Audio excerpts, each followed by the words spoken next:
Let's Hello, say friends, good and city. welcome.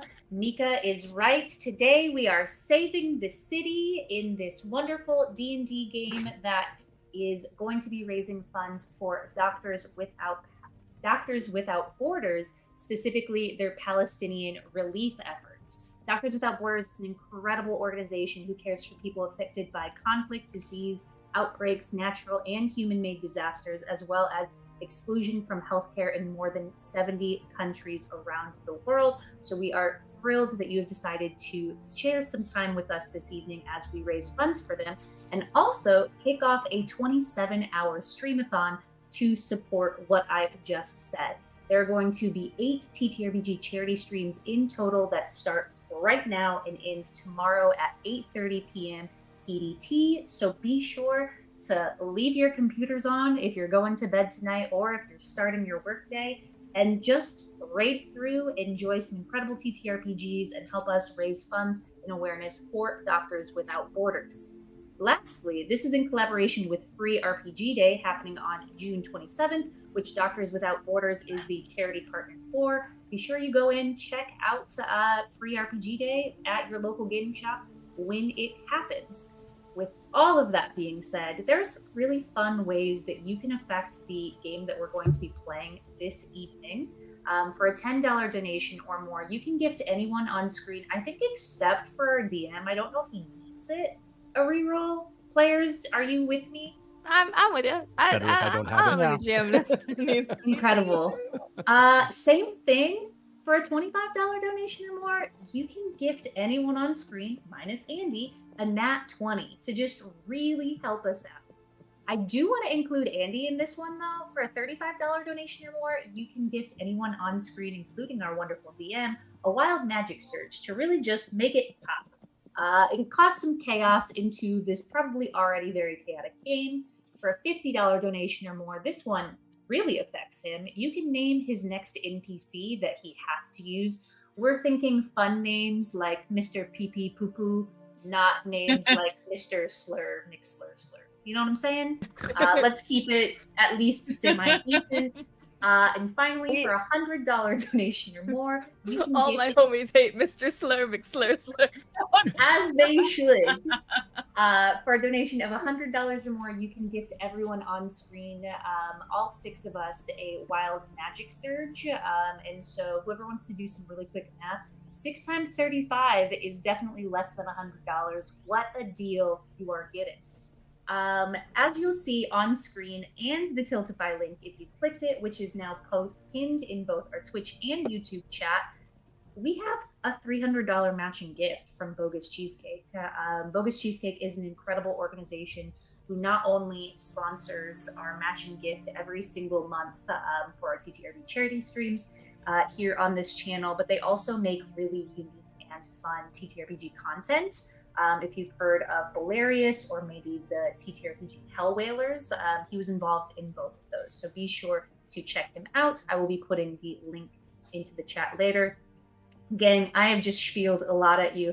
My name is Jess. My pronouns are they, them, theirs. Tonight I'm going to be playing Secret, who is a paladin, and her pronouns are she, her, hers, and she is an Asimar. And with that being said, Andy is going to call on people. Yes. Good evening, beautiful nerds. I am Andy, going by Mr. Dandy DM, and my pronouns are he, him, and I am going to pass it off to our amazing Klaus. Hey everyone, my name is Klaus, also known as the Dungeon Noob's Guide, teaching about games on YouTube, but tonight I will be playing Clonk, the old goblin barbarian, he, him, on both accounts. Moving on from there, we have Fish Finley. Hello, I'm Fish. I go by they, them pronouns. My handle is Fish Finley. I'm playing Friclid, the mushroom slug, who goes by he, they pronouns.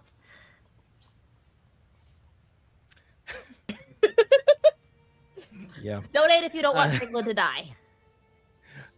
Lex. Hello, I'm Smallbird Lex. I go by she, they pronouns. I am playing Nullus, who also goes by she, they pronouns. Mika. Hi, I'm Mika. My pronouns are he, him, and today I am playing Meyer Lemont, who is a shifter fighter. Pronouns are also he, him. And as I've said, I am Mr. Dandy DM. I am going to be DMing this story. I'm going to give a brief intro as just to sort of set the scene as we launch into this night of peril, but also a night of chaos. I'm getting that vibe and hilarity. At least with the Wild Magic Surge table that I have been given by Jess, it's going to be impossible.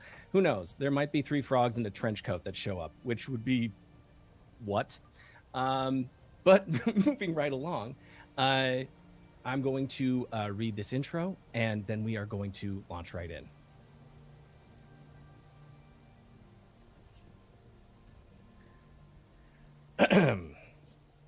Darkness has fallen upon the land of Nimrion.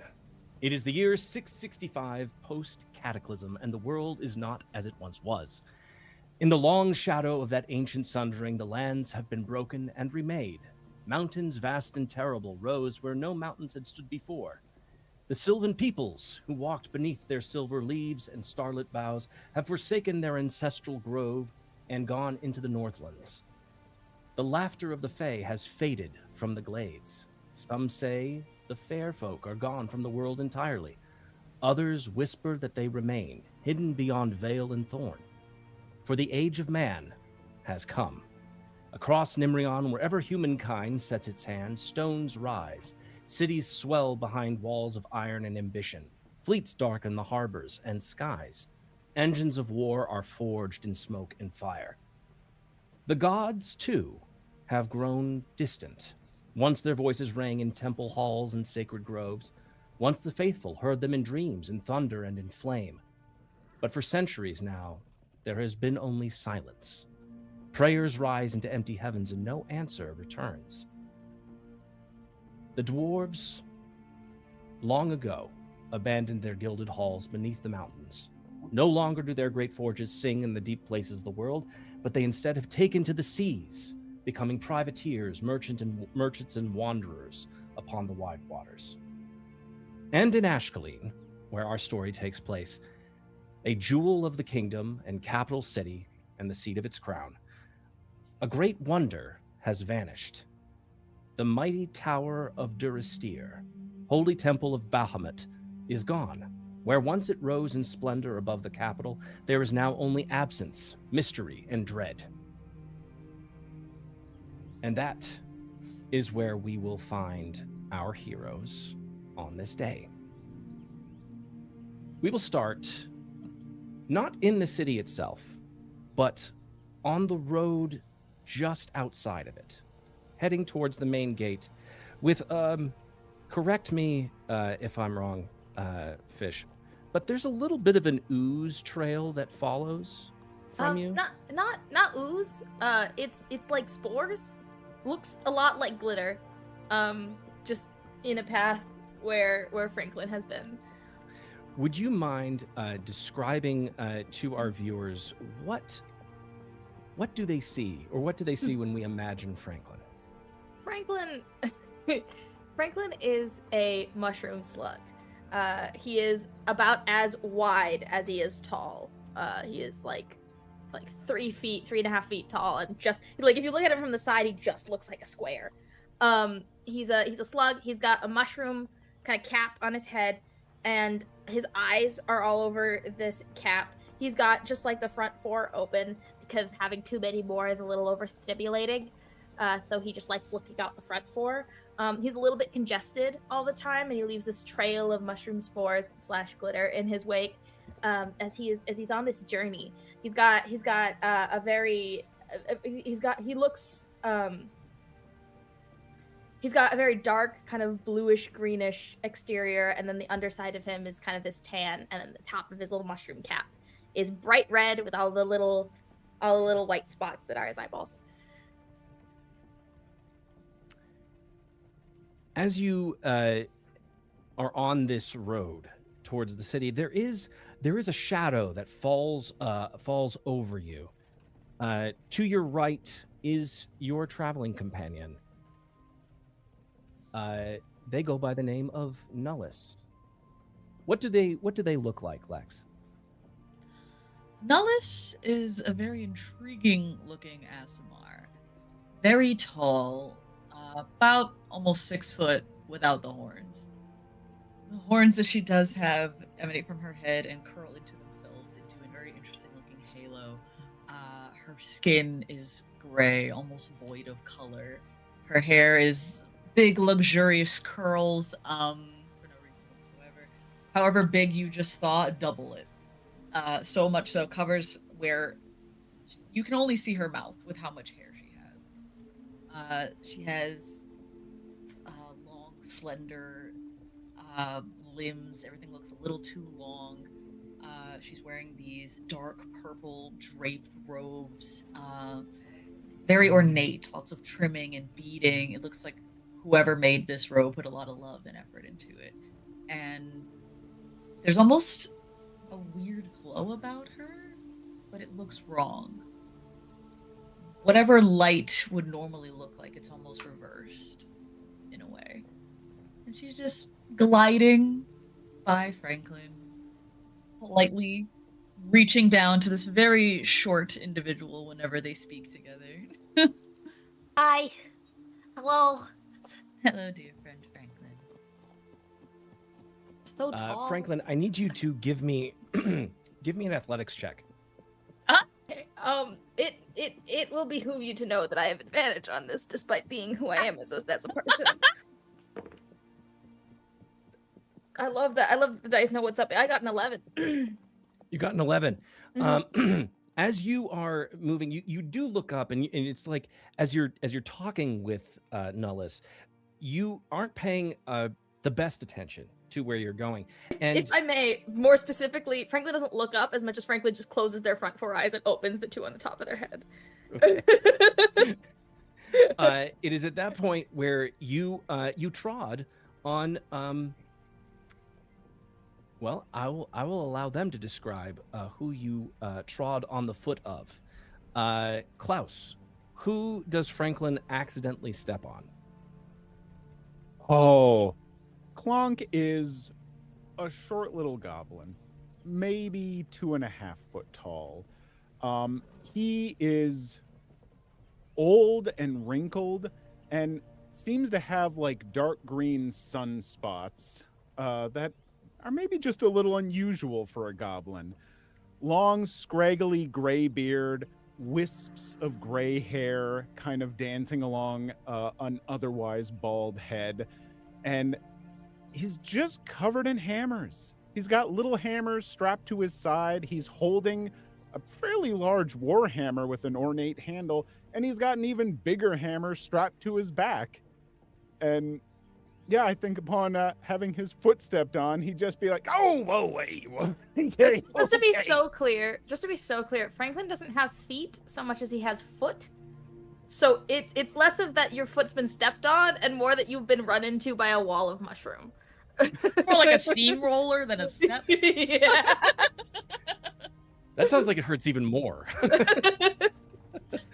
Oh, I'm so sorry. Oh my gosh, I'm so sorry. I'm sorry. I wasn't paying attention. I should pay more attention. Hey, it's no problem at all. In fact, honestly, it didn't even hurt. It just kind of surprised me because Clonk, I need you to give me an athletics check, please. Ooh. That'd be a 21. 21. Wow. On a 21, you turn yourself to address a creature you have never seen before in your life. You thought they might have been a gnome of some kind, but then on a very close, quick inspection, you realize not a gnome, and you realize barely in the nick of time that you're about to walk into the person that you've been having or had been having a conversation with. Who have they been having a conversation with, Mika?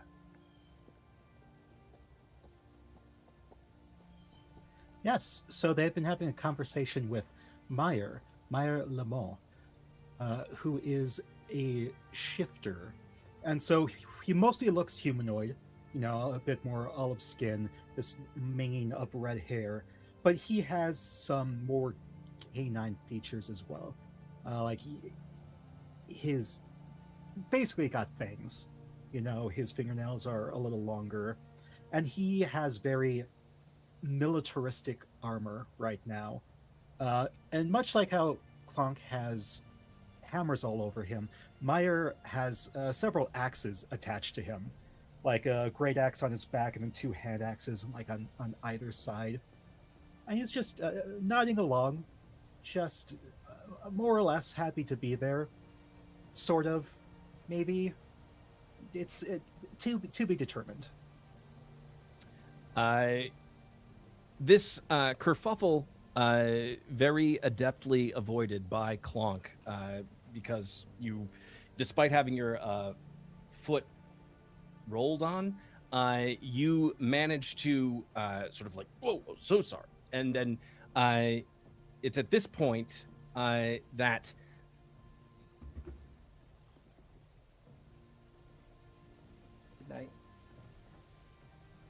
It's at this point that a small child walks up and gets a nice little hug and love from their father. Okay, pause 1 quick second so that I may do that. Okay, gang, this is an excellent time to remind you that you can funk this stream up. You can give us so many nat 20s or re-rolls. You can make us roll on the Wild Magic Surge table. Let me pull that up right now. I'm the one that created this, so if any player gets a roll that they don't love, you can take it up with me. But I think that you're going to enjoy it because you could get turned into a Muppet version of your character, an 80s hair metal version of your character. You could go invisible for an unspecified amount of time. I'm you could sorry. Why are we going over the hair Wild metal Magic version table of right now? Franklin would go so hard. Nice. No. So rolls 1 through 2, the character grows a biblically accurate amount of eyeballs for the remainder of the session. Franklin, I feel, needs more eyeballs. Franklin could always do with more eyeballs. They're already overstimulated, but it's fine. So again, gang, you're helping Doctors Without Borders in their Palestinian relief efforts. You're introducing more chaos to the game, and you're maybe giving Franklin more eyes. It's a win-win-win. Back to you, Andy. And if that wasn't enough, you can also get this really amazing tote bag that no, I'm just kidding. Yes, having successfully evaded the steamroller, the tiny miniature steamroller that is Franklin, you all see in the distance the gate. At this point, there seems to be a bit of congestion as you are all being surrounded by a throng of people trying to make their way into the city. It seems like the Red Guard of Ashkelon are out in full force. Some of the Red Guard are keeping to their guard post right by the main gate. Others are directing traffic. There is the sort of a sea of humanity that is making its way into the city. Something that you do notice, all of you, is that while the guards seem to be letting people in, there does not seem to be anyone coming out of the city. Nullis, please give me a perception check. Franklin is too busy saying hi to literally everybody that passed. Hi, I'm Franklin.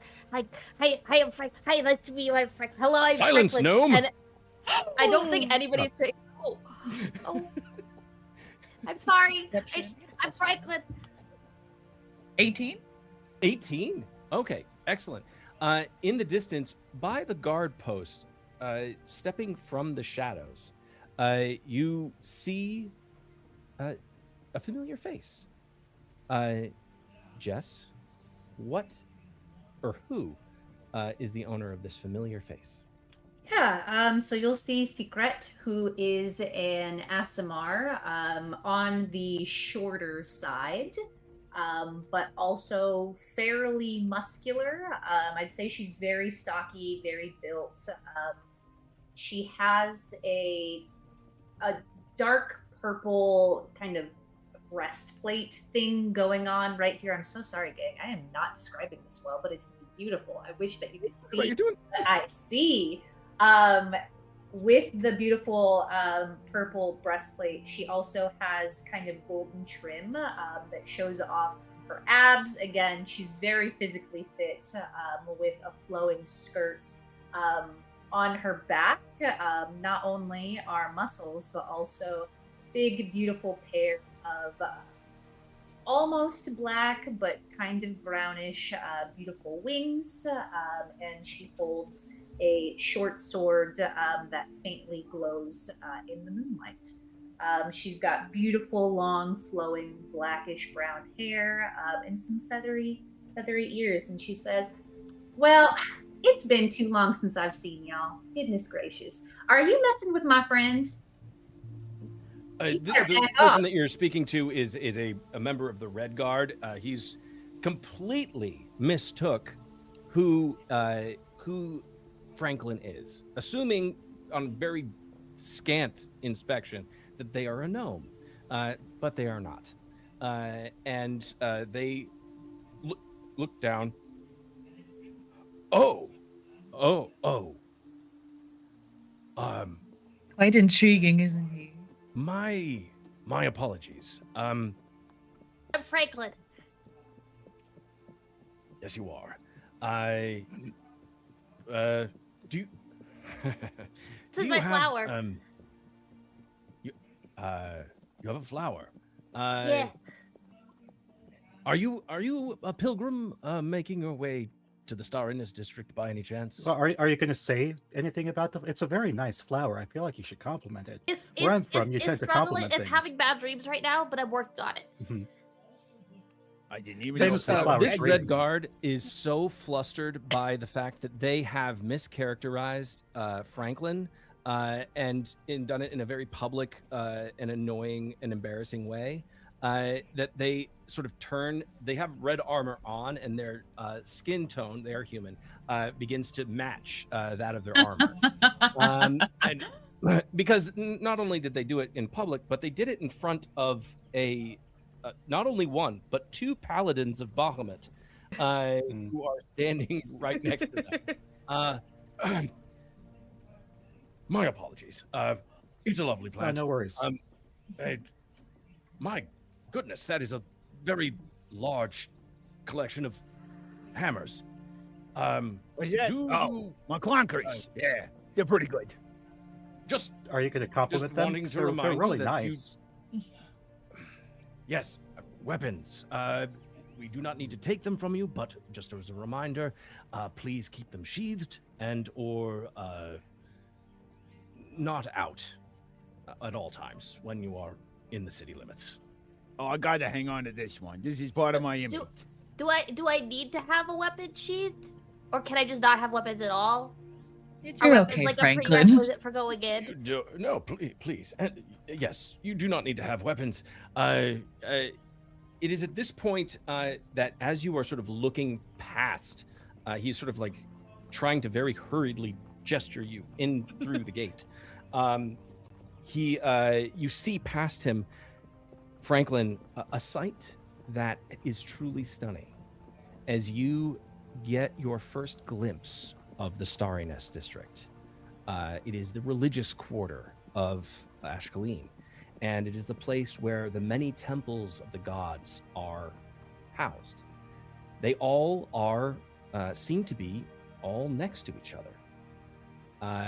It is beautiful, even though it is a site that is foreign, given your background, given that you hail from the Peshium wildlands. It is so different.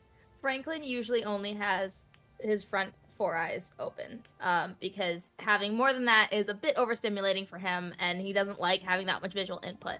But as he's taking in this view, very much similar to the energy of In Cloudy with a Chance of Meatballs when the police officer, when the dad, opens his eyes for the first time, Franklin opens, two more sets of eyes.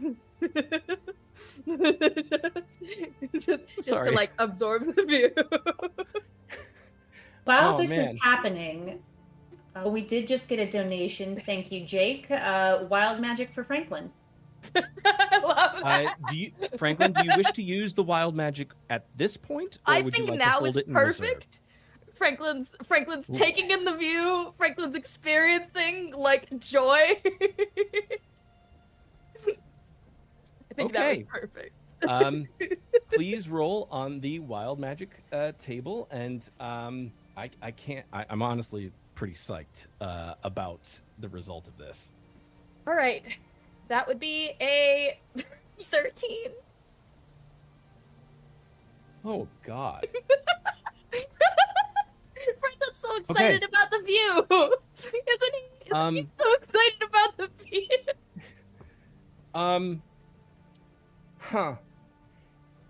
I'm gonna have a little bit of artistic license with this. On a 13. Now the table says a thick fog suddenly rolls in, obscuring the immediate view of all the characters for the next 10 minutes. Given that we have a finite amount of time to do this story, I will say that this, as you have been moving through, you get so excited that your spores begin to release this fog around you, and it creates almost an hallucinogenic effect with the guards, who seem to be, as they are human, seem to be particularly susceptible to this spore aerosol that you have. Glitter fog turned drugs. Love that for Hey. Franklin. suddenly, actually, I'll have. That's a 5. The guards in and around the guard post and the one who was just talking to you suddenly get this very pleased expression on their face. And just like, man, I love being a Red Guard, man. It sees so many people, and it's just like, so many stories, people everywhere. Man. Okay. Hey, you guys have fun. You guys have fun. I'm just No, gonna you sit guys down. have fun. You guys should get yourselves a little sandwich and eat. You deserve it. Oh my god. Yeah. Oh my god. Guys, sit. Yes. Sammy's for everyone. Are you gonna offer us sandwiches? I mean, you did No, it's insult my fine. I'm friend not very earlier. hungry. You Yeah. really should get us sandwiches too. Yeah. Give me a persuasion check. And I will say, depending on who wants to do it, either it can be either Meyer or a Secret who can do it, and you'll give the other advantage. My persuasion's a out. -1, so not me. So I will do that for sure. I think it's really Uh, important to note here in this moment while the dice are being rolled that Franklin's not paying any attention and that he's still just the view. Nollis is just like gently patting your cap, just like. I wish I could see like an animation of this. Just it sounds perfect. So it's actually really funny that you should say so because I've been working to Wendy? try to get the image of Franklin up on my portfolio site so I can actually share it with the chat. So Okay. You said so. What was the result of the roll? Sorry. 17. I was robbed of a 17. nat 20. Would you believe that the die rolled into a corner and was literally teetering between the B on D&D Beyond and another number, and then it was just like, sorry, we're not going to give you the result. You have to roll again. Never had that happen to me Okay. before, but a 17 is good enough. 17. Yeah. You like okay. Yeah. Well, so we're gonna put an order in for at Sally's Sandwiches. It's a tavern in the Shadow Ford, and yeah, sure, we'll get a bunch of sandwiches. Just come back here when you guys are ready. It should be like, and well, it's the middle of the day. It's probably gonna be like Oh, probably lunch about rush 3 must hours. be intense right now. yeah. Hey, So- but that's okay. You just make sure you drink plenty of water, okay? Thank you. I will drink. And he just sort of like slumps down, just sort of like sits down on a stool and just crosses his arms and does that thing that, everybody does after, the thing that The we all thing. we thing. all know, and just sort of like sinks indica the stool. Anyway, Right, buddy, you just sit down there, and those sandwiches are gonna be here eventually. We'll just put it on your tab, and I'm gonna like look at the name tag to read it. Rodolfo. Rodolfo, don't even worry about it. I'm just gonna put it on your tab, sweet thing. Is And it I'm like just a heart? Niga. Oh, I was gonna say Rudolph, or is it like the Portuguese Brazilian Rodolfo? Rudolph. It's more like reindeer, but with an O at the end. Yeah. Okay. I actually need Jess. I need you to give me a perception check. I'm so good at these. Not super perceptive today. I'm taking in the sights of the city. It's a 5. Okay. All right. You sort of usher in Nellis and their companion, and maybe it was because you all sort of were like huddled together at the main gate and sort of were all brought in at the same time. You guys are still walking together. It is at this point, Secret, you can tell Nullis why you are waiting for them at the main gate. And specifically, this is in reference to what's going on with your investigation of the disappearance of the Tower of Durastir, as it usually could be seen from the entrance of the main gate and is no longer there. Nullis, this is something that you would have picked up on pretty quickly. My little secret. How are you, darling? Well, I'm just fine. How are you? It's been too long. Missed you. It's been so long. I missed you dearly. She's like hunched over. Like she's so aggressively tall. Without pointing out the obvious, I was told that the void was taking something too soon. Where is the tower? Isn't that the question? Ah, okay. I assumed you would know. My apologies. Well, Victoria hasn't been very happy with me lately. I'm here to try to rectify things. So, Well, I like you more than Victoria anyway. well, I don't know if we should go that far. You know, she is my goddess, my everything to me. When she says my name, the other angels sing. So let's. Woo!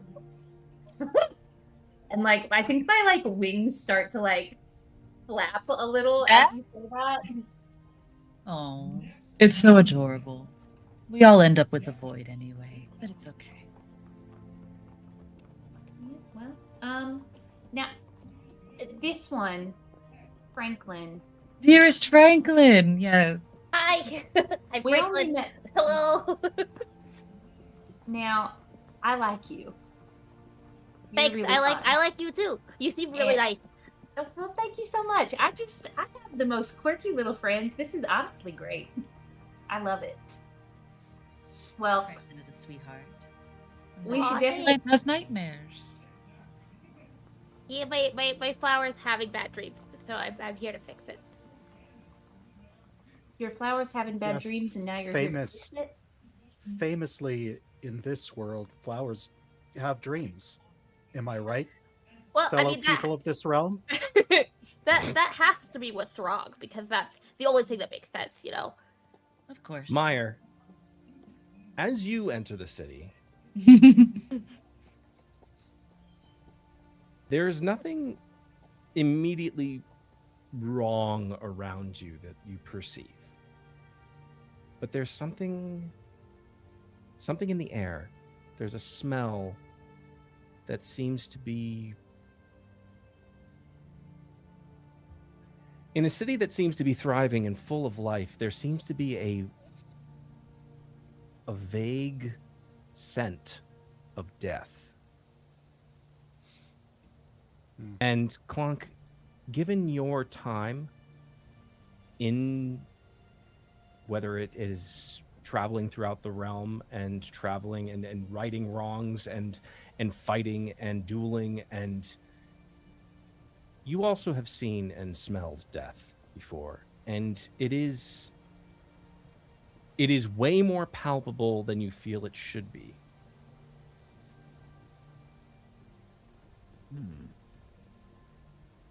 He'll like smack Meyer, and be like, This is what I was talking to you about.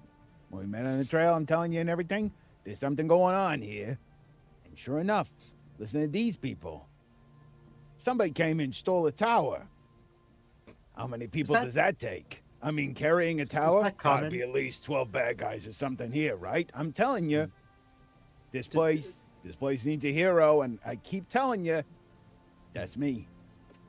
Right. So, is that common? I mean, I know the answer about if towers go missing often or not, but for the audience, there's no one Things get here. taken to the Could- void could you- constantly, but a tower, that's a different story. So, when you say void, Who's the void? The Void's Yeah. really nice. I've never met them before, but they seem really nice. they're nice. Are they cute? Have you ever looked into a shadow and saw beyond it? Yeah, usually there's other stuff, I like would. trees and things. You are so cute.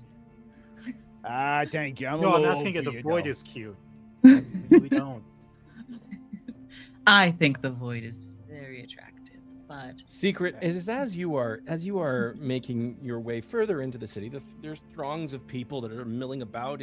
You are entering into the area known as the Starriness District. You see the massive domed temple belonging to Talos. You see the nunnery of Selune off on the other side of the street. You see many shrines devoted to the many gods on top of all of their different places of worship. The different pagodas and just temples and churches all sort of line the streets as there is an influx of representation here for the godly pantheon. As you begin to make your way, though, suddenly you feel a tad lighter.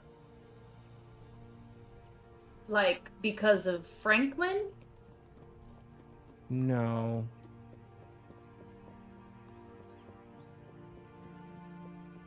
You're missing your sword. Rude. Did I feel any sort of taking it? No. Okay, everybody, we've got a problem because somebody took my sword, and I don't fuck with that. Now, So- I'm not making eyes at anybody, but I am gonna need it back. Nellis looks Okay, into let her me- like draped sleeves. Just I'll say everybody give me a perception check except for Secret. Perception. As a 14, I got a 10. 16. 16. I think Meyer this entire time is just thinking like, oh goodness, this world I have found myself in, things just disappear. Cool. No, I don't like this. Is there another dimension I can somehow get to? Just to be so clear, just for the chat, okay? I have an 18 in wisdom, and I just rolled a 9. Total. You're just looking around. You're sort of stunned by the grandeur of the city. I'm just really overthinking it, you know? Clonk. In this short time since you've passed through the city gates, you very quickly just look around, as it seems that this very enchanting looking paladin of Bahamut, this Asamar, has been just announced that she is missing her weapon. And as you sort of gaze down the main thoroughfare, you see, keeping to the shadows on one side of the street, on the say the northerly side of the street, you see you see a figure with the sword that you know belongs to Secret vanish down an alleyway. Oh! Sword! Bad guy! And he just takes off that way.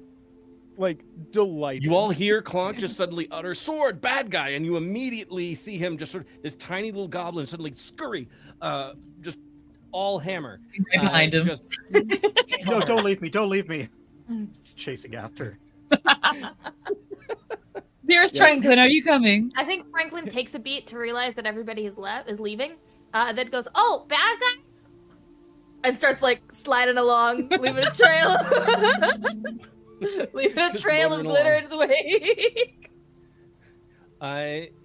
It is a cluster of people all sort of milling about in this thoroughfare. Some of them going into the temples, others going into sort of like buying small trinkets to the gods that are sort of, you know, in little shops that are lining the streets. It look like it's almost a bazaar of sorts. But down this alleyway that heads it is between two very large temples, so it is fairly dark. There's no direct sunlight whatsoever as you make your way, and you see that on either side there are crates, very large piles of crates going on either side of the walls, and in the very dead center there is a sewer grate, and you see a small human, sort of dressed in tattered clothing, black hair that sort of comes over their eyes, sort of like very white, pale skin. And they sort of you see them holding the sword, but they're like, they've got it in a death grip, but they're also like gritting their teeth in pain as they sort of look up. Who is the first person that they see in the alley? Probably Clonk? Probably Clunk. Clonk is a fast little guy, and he's excited. Clonk, you come into the alley and you see this human-looking creature just gripping the sword and just and they immediately just, with one hand grasping the sword, the other they lift open the sewer grate and they throw it to the side, crashing through, like, with strength that is truly remarkable given their size, just throwing the sewer grate directly into a pile of boxes. He's grinning maniacally seeing this. He's just like, "Oh man, you're a pretty great bad guy. Okay. We're gonna fight now. Unless you want to give the sword back and be real nice. But you know, you don't have to. We can do this the Clonk way." And from the far distance, as Franklin is taking up the rear of this line of people chasing after this guy, you just hear, "Stealing is wrong!" Yeah. Far away is this guy? Actually, it appears to be a woman. How far is this person? They are How far about is this guy 40 gender 40 or Gender 40 or so neutral. feet away. How many? 40 or so Sorry. feet away, and they've at this point they've hunched down and they have still grasping the sword in one hand, and they sort of like clutching it to themselves, and then they put their hand right on the edge of the sewer, not really a manhole cover, but like Because it's a woman hole cover. it's a person hole cover. A dumb hole cover. And it looks like they're about to jump into the darkness. As it looks like they're about to jump in, anybody who's looking at Nullis will see their visage almost turn into a black hole and disappear. And about 10 feet in front of them will re-manifest almost like a mini star with their hand outward, just, "Please return that back. It's not yours." They are both fully enraged and terrified of what they just saw as you suddenly manifest yourself directly in front of them. They move to jump down, and they vanish into what appears to be the sewer. Can a girl just have one day without somebody trying to steal her goddamn sword? It is a gorgeous sword. Does this happen often to down. you? You know, I'd have a couple nickels. You know what they say about them. What do they What's a say about nickel? nickel? It's a type of metal. Jump, Exactly. leaping down into the sewer. Just watching Don't everybody. just for a second. What if that was the last thing? Like, what if you guys were a way more chaotic party who'd fully disregarded whatever the DM was planning or thinking about, and instead of following Clonk, you let him go down into the sewer and just like, well, I guess I gotta go get another sword, and you just left. Yeah. That's not my Well, problem. I'm gonna go get that sapling. I'm here for my flower, so you know. Oh, the flower. Nightmare flower. For the record, see- I'm following very quickly. Okay, we see Clonk. Clonk, immediately you jump down. Give me because you just jump. You don't even So, look. You just I got jumped. I got my warhammer in hand, and you know the secret of my warhammer. This is Clonk's move. It's just jump down. It's just like click, hang for a sec, and then click and just fall the rest of the way. Give me a dexterity saving throw. Absolutely.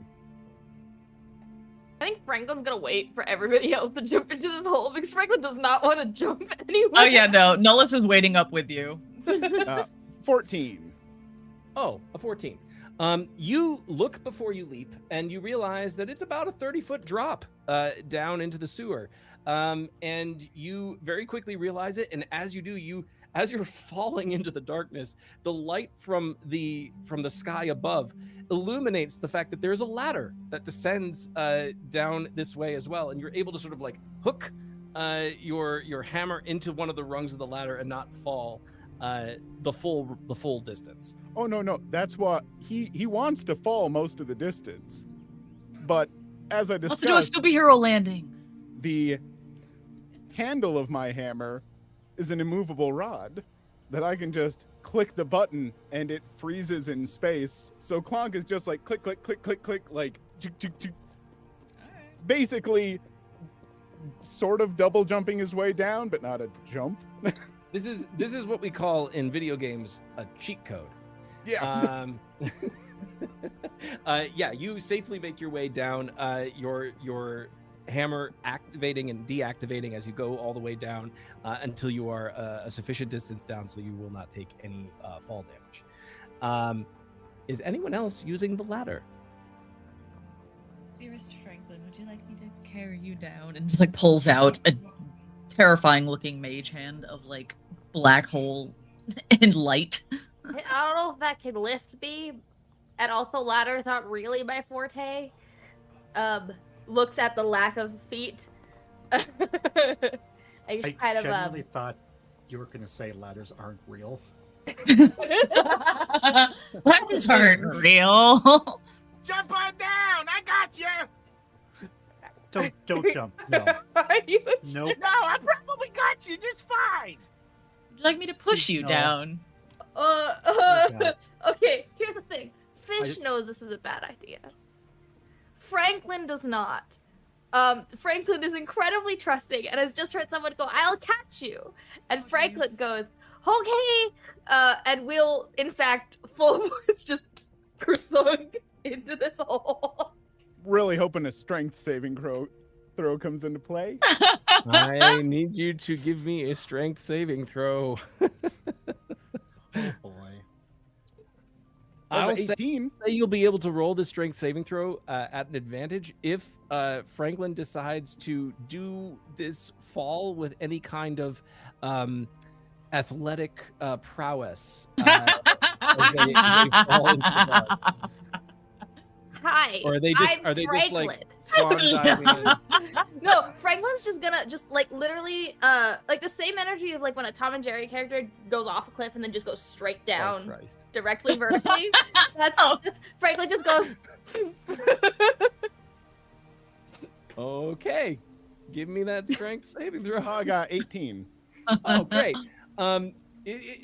You brought up Tom and Jerry, so very much in the spirit of those cartoons. It's like you're at the bottom, Clonk, and you see Franklin's frame sort of fill the light that is coming from above as they descend downward very rapidly. And you sort of like are running back and forth on the ground floor, trying to like make sure that you are going to get them. And they land with a very satisfying thunk in your arms. It's kind of like catching a meaty pillow. You're great. Ooh, that was fun. Do you want to do that again? I don't know how many Yeah. get up to the top.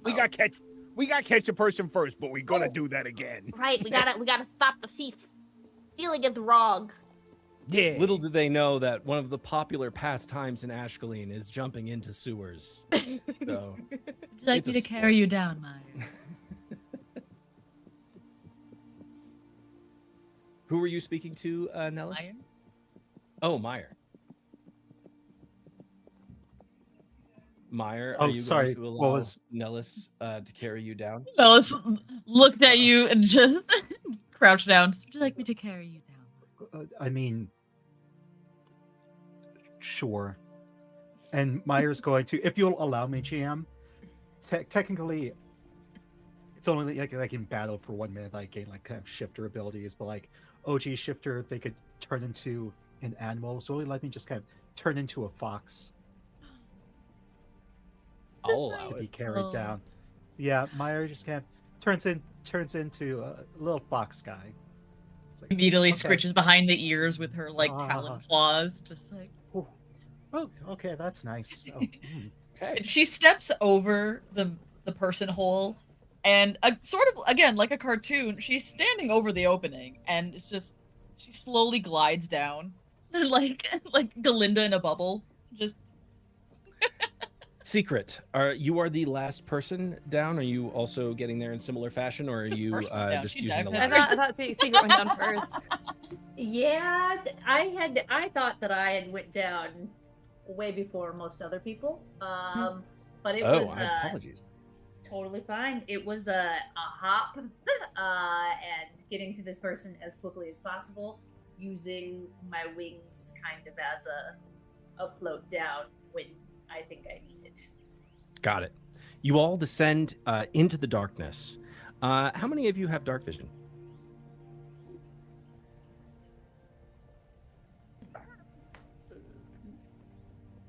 yeah. I do. No? Oh, Franklin yeah. can in fact be. Okay. I don't know. Everybody can see. Is that a no, Lex, or a yes that you do have dark vision? Yeah, I was like, you said who has dark vision, so I was like, yeah. Okay, well, if you have dark vision, then it stands to reason that Secret would also have it. So, as you all descend and you make your way into the dark, it is in your investigations, Secret, trying to ascertain why, how did the Tower of Dursteer vanish? It would stand to reason that Bahamut, the dragon god of righteousness and justice and goodness in this world, wouldn't just allow something like this to happen. So this is obviously a disappearance that is being caused by something outside or greater than the power that he possesses. And when you hit the ground, your vision doesn't extend terribly far into the darkness. But you're able to see the area immediately around you. And what's more, you're all able to smell. And there is a distinct smell of rotting flesh fertilizer. Ooh. Meyer like turns back to humanoid form and he's like covering his sensitive little nose. I don't like this. Oh, that smell. Oh. Secret is going to rip some cloth from her skirt and like make little like nose blockers for folks if they would like. Yeah. And you said that I cannot see too terribly far in the darkness. In as much as dark vision extends, Okay. it is. You see that there are braziers on the wall for a place where you could light a torch that extends ever so, like, every 60 feet. Okay. Is the person with the sword visible, and/or is the sword visible? Because it's the moon touch short sword, so it does emit a light Mm-hmm. in the darkness. So, very far off, you are able to see a faint glow that seems to be bobbing up and down fairly rapidly, like somebody's like running with it. It looks to be maybe 120 feet away, and you hear just over the sound of running water, as it is the sewer. You all land where all of you are where, the ladder terminates. There is a ledge, and then there's a drop off of about 10 feet, and then there's running water. And on the opposite side, there's another ledge. And the running water seems to be carrying all kinds of different materials down towards the ocean. But you sort of hear over the running water, "Hey, I got it! As they, it seems to be the person who has stolen your sword is sort of like self-congratulating. Sorry, you said he's about 120 feet away? She. She's about 120 feet away? My bad. About 120 feet. It's very difficult to see. Okay. I believe dark vision extends just over 60 feet. I think Franklin is And gonna it's go... only the only thing that's sort of illuminating or giving you an idea of where they might be is the fact that Secret Sword glows. I'm gonna go, wait! And chill touch. From all the way back here. Hey. Okay. Feeling is wrong! Alrighty. So chill touch. This is a ranged area attack, and I need you to give me a spell attack. Remember how I was saying how I love these dice? No. Oh. It's a nat 20. Oh my god. Oh, hey-o. You Okay, tricked so- us. Really quick. Strikes again. Really quick, very, very, very quick bit of housekeeping. I do the criticals where you take the full amount of damage first, and then you roll for damage beyond that. So Okay. give me what this is a It'd be 2d8. cantrip. Yeah. Okay, so 2d8. So you take 16, and then give me another 2d8 roll. Okay. 16 Very Plus generous of 8. you. plus 5. So 27. 27 No. points of Hold on. 29. That's how math works. you hear a scream of pain and then a clatter of something being dropped. And you hear Sorry. you hear also the sound of flesh tearing and bone leaving a socket, and the sound of someone like shuffling painfully away into the darkness. It seems that they have dropped the weapon. Sorry. Stealing is bad. So like, don't do it. Yeah, don't do it again, or Franklin's gonna do that again to you. I don't want to do that again. I didn't mean to hurt him that Franklin. bad. I just It's thought okay, it would be honey. like, It's ow, okay. and then If they you want to stop, be blood vicious and you want to kill people, we'll support you, I guess. I don't like murder. Murder's also bad. Well, you can just kind of rough them up a little bit, make them think that they're gonna die. Like a Right. lie. I'll do the final shot for you. Exactly. I can lie. Yeah. Are you all making your way to the sword? Oh, running for it. Okay. As you Picture approach every Bolton the- little goblin just already. the glow of this sword begins to get stronger, Secret, as you approach, as you are its owner, and it is a blessed blade. Before you reach the area where the sword is found, you do see that there is a leg entrapped in ice that is sort of holding itself together, and completely the rest of the leg's owner is no longer in ownership of the leg. Did you really mean to leave this behind? Did you really mean to leave this? Excuse me, ma'am. Did you really mean to leave this behind? 'Cause you're not getting far, but I'm gonna pick up my sword and kind of poke at the encased icicle leg. Man, they really the ice legged it out of here. immediately. The ice. You realize actually that what you thought was ice is actually just. It's almost a cocoon, a chrysalis, almost like something like, you know how the hungry caterpillar like eats a bunch of stuff and then he becomes a butterfly after he puts himself inside a. It appears like that me. this leg has been encased in a chrysalis and is at this very moment, even though a chill touch is a necrotic spell and should, completely waste away whatever flesh is there, it has actually turned the flesh into more living material, and it is actually beginning to sprout and grow flowers.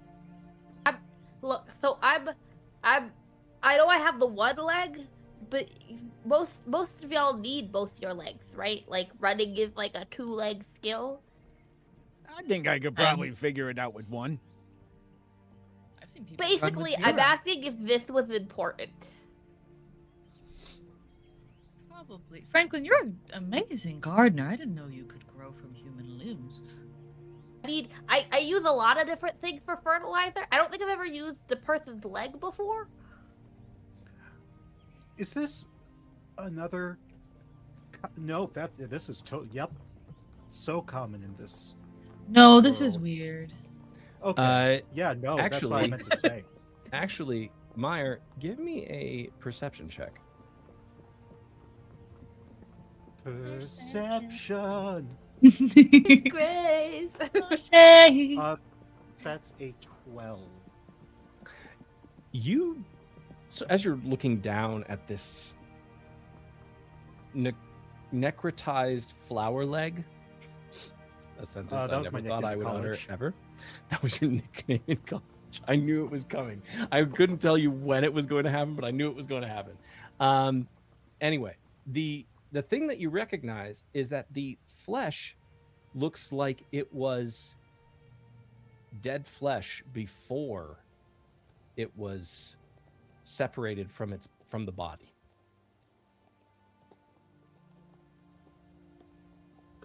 I think this was a zombie. Very pretty zombie.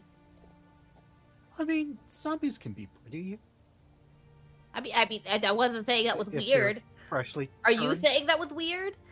I guess. I don't know. Was I? I don't know. No, you.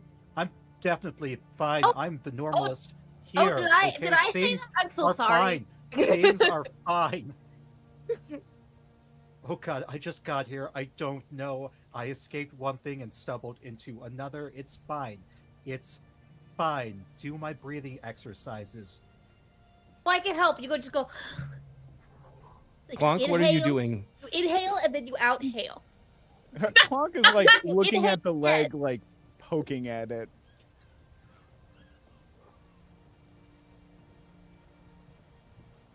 it disintegrates into moss, and it becomes almost a little bit of a flower bed. Ah, nature's beautiful. Never seen this happen before, but I mean, it's better than what usually happens. I think Franklin is gonna lean into this flower bed and squint at it very closely and try to determine if these flowers are also having bad dreams.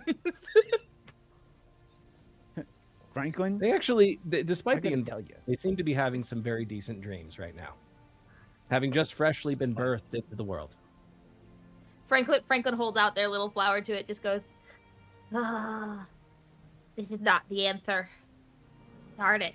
All right, I'll help. I will help you, I promise. And puts it back on the belt. Further down the sewer tunnel, you all suddenly hear a scream rend the air.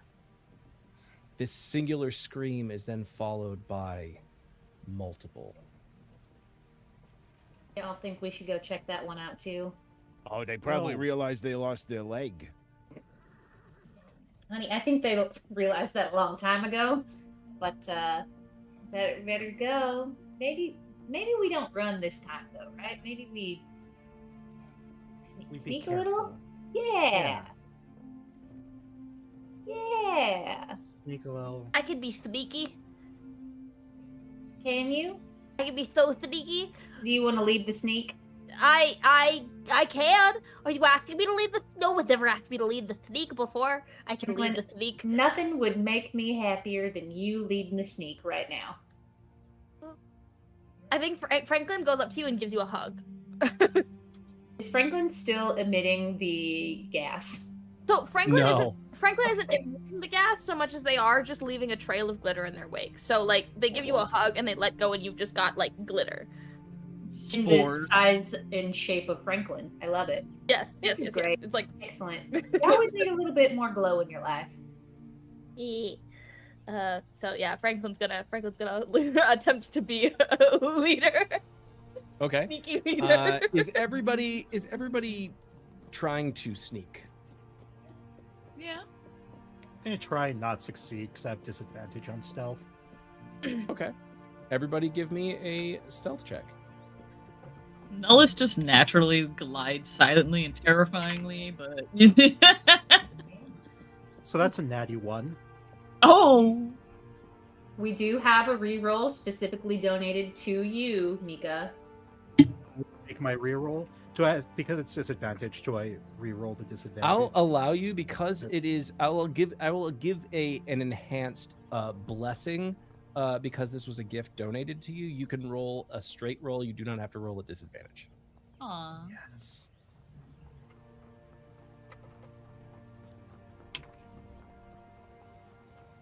$16. 16. Okay. What was everyone else's roll for stealth? I got a dirty 20. Dirty 20. So, as did I, dirty 20. Hey, got two little slutty 20s. Let's go. Look at that, a slutty duet, if I ever seen one. That was a nat 1 Oh, turned 2. We also have a different reroll that has been donated. Might be Just smart to saying. do that. might be smart if you're leading the sneak, Franklin.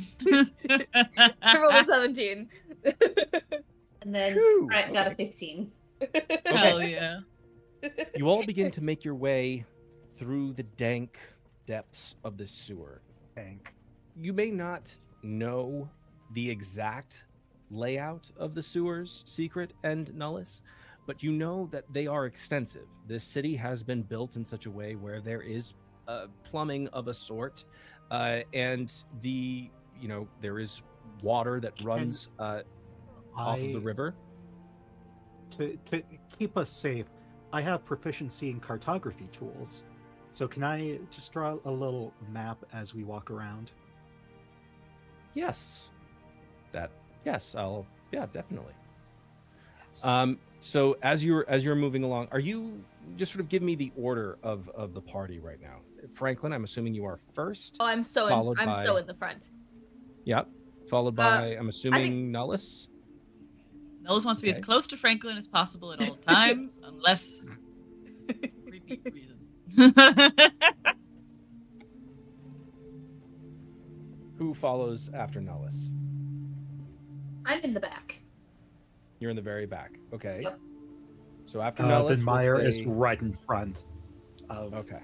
of Secret. So Clonk, you are in between. You're dead Clonk center. sandwich. Okay.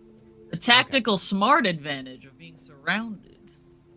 Yeah. So you all begin to move very quietly. Just the sound, your footsteps barely perceptible. There's just the sound of the running water, and the occasional sound of shuffling coming from further down the tunnel. You do know, wherever there's an intersection, there's usually some in the streets above. There's usually some kind of intersection that matches in the sewers, as these sewers seem to move along the street beneath the ground. You get to about the third intersection with no harassment, no. What you all do realize as you are making your way forward is that the smell is becoming overpowering almost. It is this rancid, heavy smell of death.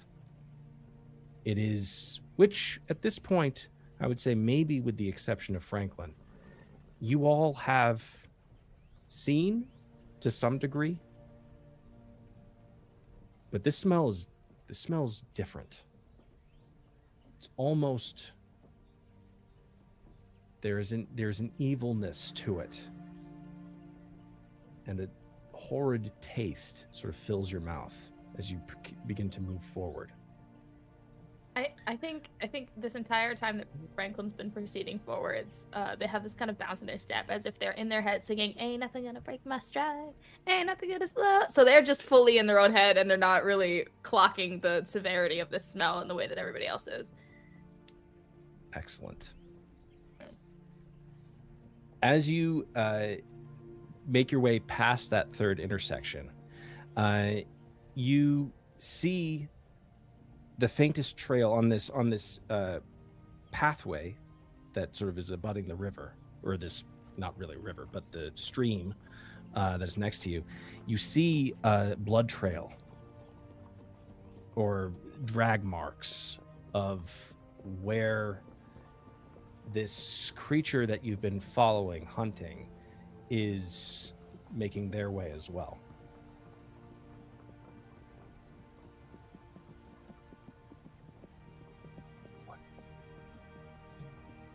So we're really just following this. Are you saying that to the rest of the group? Yes, yeah. Sorry, should I do a Meyer. character voice? But you don't have to. This is my new character voice. It's kind of nasally. So, are we really just following this? I mean, Another option. that's what He's plugging his nose right now. So that's what that's what Secret said. Well, I okay, mean, I'm no, not here yeah, to this make is fine. decisions for everybody. I mean, like, if we want to do something else, but I feel like, you know, like, I'm here specifically to investigate the tower and its disappearance, and the fact that as soon as I walk into the city gates, my sword gets stolen seems a little suspicious to me. But again, like, we can go and get those sandwiches if anybody would want instead. You think that the person that took your sword is one of the people that picked up that tower? I see what you're thinking. Metaphorically, yes. Huh. What? It's possible. I'm not familiar with the metaphor, but if that's what they used, we better be on the lookout. I don't know what a metaphor is. Something about Well- poetry. It's Okay, I'm just gonna four of explain it them. like When this. I figure I'm out what not- a meta is, I will let you know. It's okay. Okay, so this What? is what we're working with today. Excellent. Let's just follow that person. You know what? I will lead from the back, actually. You, Franklin, keep Okay. sneaking forward. You're leading the snake, and I'm going to lead from the back. Franklin move. turns right back around, and then in their heads just going, "Ain't nothing gonna break my stride." And Okay. they just kind of scooch forward. Question. Point of order. Has anyone made any attempt to light the braziers as they're making their way, or are we just? I was moving gonna forward? say, Okay. because I have an interesting little cantrip called elementalism, where so what Nullus does, they move their hands around a little, and what looks like tiny like comets and shooting stars kind of appear, and each one like gently touches the lanterns, and they slowly start to like glow and until they eventually ignite, and just everyone is just being touched by a star as she walks by. Okay. The braziers light. They don't give off great light because there's significant distance between them as you are lighting them. Franklin, you're like 10 feet ahead of the group, just moving as you're sneaking forward. Yeah. Okay. Just about. You get to about the fourth intersection, Mhm. and you realize that the water, the stream that is next to you, it has disappeared down another pathway. In this area, there appears to be what basically looks like dry ground, but there's a tunnel beneath in the area of the stream that drags the water further down underground. So you see this area is very dry, and it's as you get to the very terminating point of your intersection, you get right to the corner. You look forward, and then you look at just as the light is being lit behind you. You see. Have you ever seen the movie I Am Legend with Will Smith? I have not. You have not. This will benefit you in no way.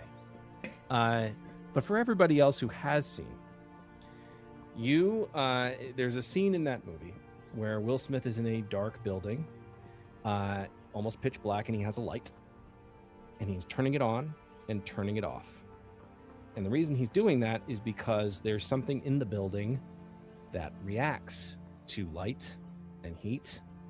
And the moment that the light is lit behind you, and it illuminates the area around, as you turn and you look down to the right-hand side, right around the corner, you suddenly see this huddled mass of humanoid creatures, all with their backs to you. And you hear the sound of chewing and slurping. I'm so sorry to the rest of my party for what Franklin will in fact do next. which is Hi, I'm Franklin. Oh, god damn it. Oh yeah, sneaking time's over. Franklin, darling, and like covers their mouth way too late. Just like, oh jeez. I need everyone to roll for initiative. Oh, Franklin, I love you so much. I love you so much. Franklin would do. I got 15. I got 19. 19. 13. Okay. 19, you said, Meyer? Franklin. Yes. Franklin, what'd you get? Franklin in the front. So if Franklin, what'd you get anyone- for initiative? 19. 19. Nellis, what'd you get? I got 15. 15. Okay. Okay. Oh, brother. So I As- also just want to let everyone know that we just got a wonderful donation that's putting us $20 away from our goal to have What? a wild Ooh. magic surge for all. Wait, a We party all wild get- magic surge? Oh my And God. you're included in this. Okay, well in that case, Oh, no. we're gonna take a 5. Incredible. Oh, Thank you, Ooh. everyone who has donated so far. We greatly appreciate it. We are $20 away from hitting our goal. Is there a way to like stretch it? Is there like what are we doing to? Can we stretch this or no? Yeah, absolutely. And I'll let Okay. you figure out what, our next, like, when we get to $600, what that could look like. Because Oh, I mean, I remember, feel Nate, like $600. I won't tell you. the tower comes back and everything is perfect. and everything's Incredible. fine, and You everything's heard it okay. here, folks. Everyone turns into Franklin. Wait, yes, please. Well, We are guys, all we Franklin. are going to take a quick 5-minute break. We're going to go eat some food, stretch our legs, do a shrimp check. While we're doing that, we want you to do that as well because that is self-care. But we also want you to check out our Tiltify link that's pinned in both the Twitch chat and the YouTube chat, where every dollar donated goes straight to Doctors Without Borders and their Palestinian relief efforts. Again, you could donate to where somebody has to do multiple wild magic surges. So we'll be back. Don't go anywhere. Bye-bye.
Hello, my friends, and welcome back. This is the second half of our D&D stream supporting Doctors Without Borders and their Palestinian relief efforts. Doctors Without Borders is an incredible organization who cares for people affected by conflict, disease, outbreaks, natural and human-made disasters, and exclusion from healthcare in more than 70 countries. And the funds that we raise tonight, as well as the 8 streams happening after this stream, in a 27-hour streamathon, are all going to be supporting Palestine through Doctors Without Borders and their incredible efforts and what they're doing for the Palestinian people. So if that sounds like something that you would be interested in supporting, if you look at the top left-hand corner of our screen, you'll see that we are $20 away from our goal. So for the low price of $10, $25, $35, you can help us beat our goal and also help Doctors Without Borders in their incredible mission. While you are checking out the link to our Tiltify, where every dollar donated goes straight to Doctors Without Borders, it's pinned in the chat of the Twitch and the YouTube. You'll see that you can affect the game that we're going to play right now. I think the most sexy thing that I see on screen is donating $35 or $100. For $35 or more, you can gift a wild magic surge to someone on screen, but for $100 or more, you can make everyone do it. Again, I didn't do the math, but 35 times 6 is way more expensive than $100. You are stealing at that price. So get to it if you want. Otherwise, you could donate a reroll for $10. You could donate a nat 20 for $25, or you could name the next NPC something like Giraffe McPooha. I don't know. That's the first thing that that's the first thing in my brain. That was my father's name. It's been real. I've actually got to go. Thank you so much. With this being said, we're in combat now. Andy, I don't know if you want to give a quick recap before we jump in. You know what? Yes, our heroes have made it through the city gates of the great capital city of Ashkelon, and they have unfortunately suffered theft. And our lovely secret devotee of Victoria has lost her sword for a time. They have recovered it, but something is afoot in the sewers beneath the city of Ashkelon. Something that needs to be investigated, possibly a connection to the Tower of Durasteer's disappearance. We will see. Leading into this combat, we had Franklin see around the corner, just illuminated by Nullis's flames, a murder of humanoid-looking creatures, all of whom seem to be feasting on something or perhaps someone. As they turned the corner, feeling no sense of danger whatsoever, Franklin uttered, "Hi, I'm Franklin!" And combat was inevitable at that point. Look, so Franklin looks very weird and is way too used to things looking weird being super normal, so like has no sense of this is clearly a dangerous situation. Yeah. So where are we? We have rolled for initiative. We are okay.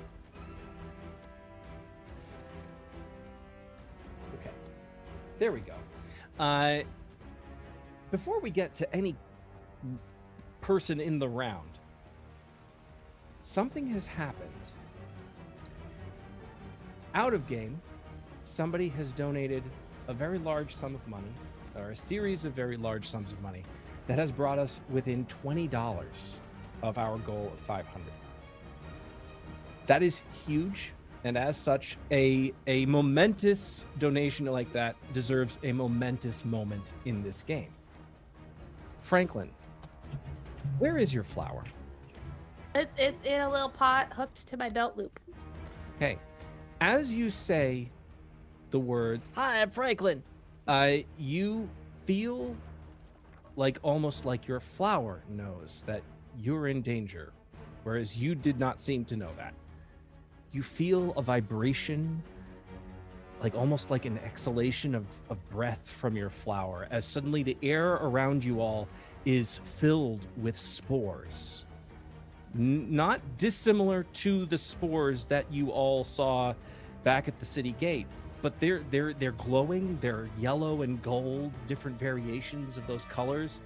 And I am going to roll. Wait, am I going to roll on the wild magic table, or is everybody else individually rolling?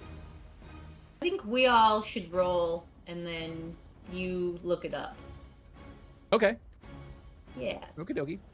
And while Fish is rolling, I want to let you know that we're now at $520 raised, and so you need to let us know what happens when we raise $600, so the people can find it within their pockets to make it happen. Hey, if we hit $800, I'll just say we win D&D. How about that? Incredible. Yes, everybody give me a roll on the wild magic table. So you're rolling your D100, and we'll see what happens. I've rolled a 1. Okay. On a D100. I've rolled a 1. So you, Franklin, grow a biblically accurate number of eyes for the remainder of the session, sprouting from the area of your head, which is like the mushroom cap, right? Yeah. It's already Okay. covered in eyes. More. Why not more? Why not more? Secret, what did you roll? Rolled a 41. 41. The character cannot speak for the next minute. Instead, thought and speech bubbles materialize to show what the character is thinking and speaking. Every single time you have a turn in this combat, I will ask you, what are the thought bubbles doing? Super.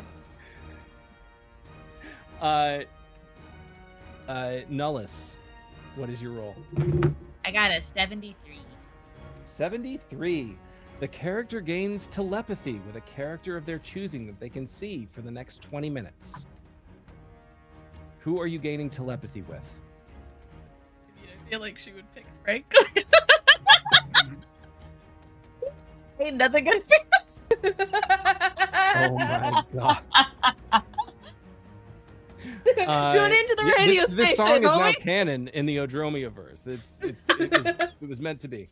Clunk, what did you roll? 31. 31. Animals flock around the character for the next 20 minutes. I mean, we're in the sewers. I know Yeah, what type Clonk, of animal. I need you to look up if you have access to, if not, I'll look it up, but if you have access to a horde of rats stat, please find that, and you'll be able to use that for the next 20 minutes. And what do we have from Meyer? 62. 62. We are looking at... Oh, no. All right, I'll let you choose. The character shrinks or grows in size to 1 foot for the remainder of the session. I think that means I'm just 1 foot tall. You are one... Yeah, I misread that. You're just 1 foot now. Yeah. You are now shorter than Franklin, which is... Do my weapons shrink with me? No, I think that it's way funnier if you become like Jerry, the mouse, and you have like these massive weapons that you just sort of carry around. Can I still use them? Yeah. Okay. Yeah. This is comic relief. It's not gonna. I'm not gonna say it affects you in that way. Okay. And then I'm rolling on the Wild Magic Surge table as well. While you're doing that, I've been thinking about how could Franklin get more eyes, because he already has so many of them. And I think what happens is, in the process of like suddenly obtaining a biblically accurate number of eyes, is that like Up till now, all the spots on his head have been eyes, but now his head is nothing but spots. And I don't think he has the energy to keep them all closed at the same time now. So It's like a bubble bath. just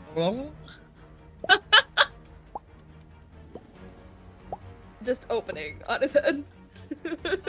Pops. Okay. I see a lot of things. I don't. You know what? D&D is collaborative storytelling, so I'm gonna have you guys help me interpret whatever the fuck this means, okay? Because I have during the next. I rolled a 65.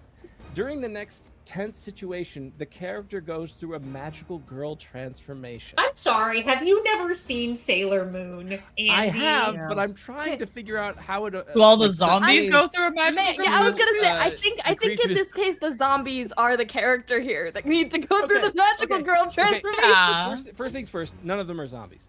Okay, you're right. Second, all right. The next thing that you, now that we have that all out of the way, the first people up are at least one of what we're calling a blood-starved vampire. This blood-starved vampire, it's very different. They bear humanoid characteristics, but because they have been without blood for so long, they have, in a sense, become feral. And they are moving on all fours, much like a dog or a wolf. This thing wheels on you and sees Franklin, and sees the light and immediately just lets out a roar as it charges you, Franklin. Closing the distance, it is going to make an attack against you. Cool. Before it does this, Cool, it is going cool. to it's going to move up the wall and just leap from the wall onto you, or try to hit you. That is a 15 on the dice, and that is a 21 to hit. Actually, I think that missed it. I'm just kidding. Yeah, no, of course it hits. Turns out Franklin's actually made of steel. I'm just kidding. They are going to slash down at you with their claws, dealing 11 points of slashing damage. Ow! Okay. That hurts. That will complete their turn. Franklin, you are next. I am going to moonbeam this guy's face. Okay. I'm casting it at 3rd level. I'm 3rd level moonbeaming this guy's face.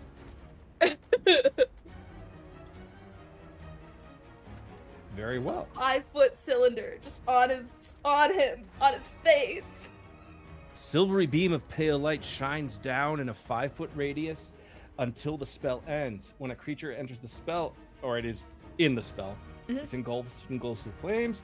It must make a con save. That is a natural 1. Okay. So it takes 2d10 plus 1d10 because I'm casting it at 3rd level, so 3d10. And if it is a shape, So because it rolled a natural 1, I'm going to say that you do the maximum amount of damage to it. So that is 30 points of radiant damage because it failed its save abysmally. And also, it immediately disintegrates before your eyes as you bring this moonbeam down right on top of it, completely, like it slashes you across the shoulder, and then you, as almost like you don't feel the pain immediately. You immediately just unleash this reaction as this pillar of light just suddenly crushes this thing into dust. that's kind of mean. I'm gonna hold that moonbeam there so that on my next turn I can move it. Got it. And then for my a bonus action, I am going to do nothing else because that's all I can do. Got it. Okay. Moving right along, we have Meyer. You are muted. Sorry, there's an ambulance coming. How many enemies are there? You see there are 1, 2, 3, 4, 5, Oh, jeez. 6, 7 that you can see. Okay. I don't like that you specified that you can see. I feel like it's a necessary thing. I don't like that specification. Actually, I Okay. think we could have collectively just established that's all that exists actually in the whole world. Ah, Yeah. I see. Yeah, Yeah. there are no more ever. You just Okay, want a finite so- amount of vampires. Doesn't everyone just want a finite amount of vampires? More or less, yeah. Okay. I will. Sorry, there's so much to being a fighter. Oh my goodness. Okay, Just so to I'm give going context, to. they are 30 feet away from you. This gaggle of vampires. Okay. Well, I'm gonna spend all my movement then to. Well, actually, I will use one of my battle maneuvers. I'm going to use lunging attack. So if I expend a superiority die to take the dash action, I can expend for bonus action. I take the dash action. If I move at least 5 feet in a straight line immediately before hitting a melee attack as part of the attack action this turn, you can add the superiority die to the attack's damage. So, yeah, gonna rush in with my great axe and yeah, attack. Okay. That is a 17. That hits. Do damage. Excellent.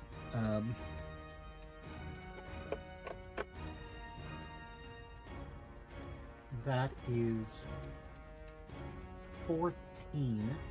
So I'm doing. No. Yes, 14. And then I'm going to be using my weapon mastery, Cleave. If you hit a creature with a melee attack using a great axe, you can make you can make a melee attack against a second creature within 5 feet of the first that is also within reach. Got it. Okay. Yes. Go ahead. Yes. But first, I forgot to add the D8 to that original battle axe. Okay, so that was a 14 plus this roll. Plus an additional 4. All right. So that was 18 for that points of first one. damage. Okay. Then, let's see if the cleave works. That is an 8 plus 7 for 15. That hits. The second person. So the first person that you target is actually an Yes. upright vampire. Like and what you see is a vampire seems to be a woman, human featured, with glowing red eyes that is holding a leash that is wrapped around the neck of this more feral, blood-starved vampire. And you hit them for the 18 points of damage, and then you immediately wheel on their pet for how much damage? 7 damage. 7 damage. Okay. And then I'm going to use my second attack and attack that same vampire, the OG one that The OG, I okay. was attacking. Yeah, Okay. that is 16. 16. That hits. Excellent. That is. Oh, jeez, that's not great. That is 7 damage total with that second strike. Got it. Okay. And then, yes, those I do believe are my 2 attacks. All right. Excellent. And then I used my bonus action. Yep, all good. All right. Moving right Action along, surge? we have. You know what? Yeah, I'm gonna use my action surge. Yeah, let's go are gonna action use surge, it. Okay. baby. Wasn't sure. So nice we did it twice. and just yeah, go for an additional attack. Wait a Okay. minute. Second, Should be able to do your action again, Yeah.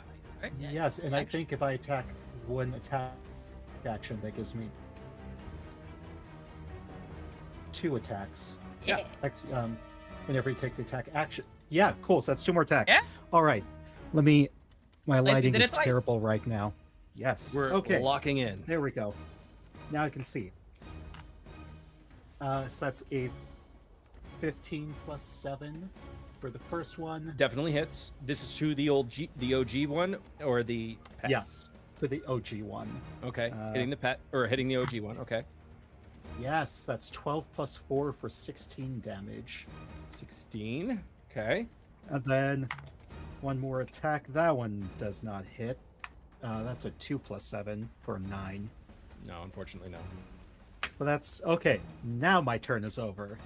Fighters do That's so still much. a very impressive amount of damage. Remind me what you rolled on the Wild Magic Surge table. The one where I'm 1 foot tall. You're still 1 foot tall, which Yeah. makes what just happened truly hilarious. Moving right along, we have the vampire that you hit. The vampire takes the damage and they like sort of pull back on this their pet's leash as you cut gash after gash into this creature's chest. It roars back in pain and just like reaches across and grabs onto you as it tries. Going to do one attack with its claw. That is an 18 to hit. Plus yes, it 6. beats Oh, it. so that's 24. And then Yeah, that hits. that is 11 points of slashing damage. And then it is going to try and bite you. Ew, screw that. It rolled a nat 1. It does not bite you. In fact, you're wearing armor, right? Yes. So it tries to bite you around the neck, and you have like this very like nice armor that you've acquired in your travels, and it chips its tooth, and one of its teeth, its canines, like sort of breaks off, and it like roars back in pain, and I but- snarl with my own canines. It is actually a feat that they were able to get down to a foot tall person. But you know, the next thing you notice though is as they are trying to bite you, the wounds sort of seem to heal as their skin in the flesh of their chest that you abraded is sort of reforming.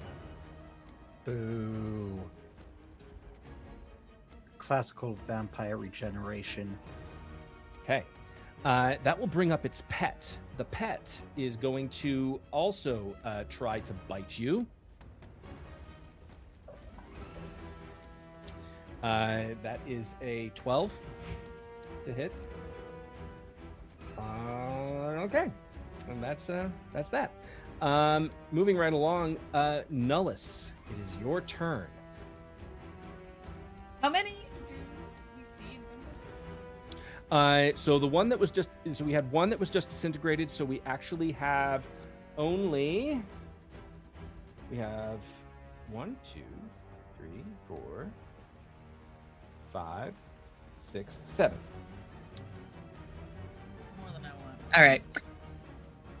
So, Nullis opens her arms out, and as she moves them, her sleeves kind of drape and drag along the floor, and shadows begin to emerge. And these little shadowy figures, like not even a foot tall, like maybe like 8 inches tall, they're small, shadowy little creatures with black holes for heads. Like 6 or 7 of them just kind of appear around her as I have flavored Conjure Minor Elementals. And she just summons these little guys. Just oh, I better deal with this quickly. Sorry, As I she- couldn't hear you. She's like, oh, I better deal with this quickly.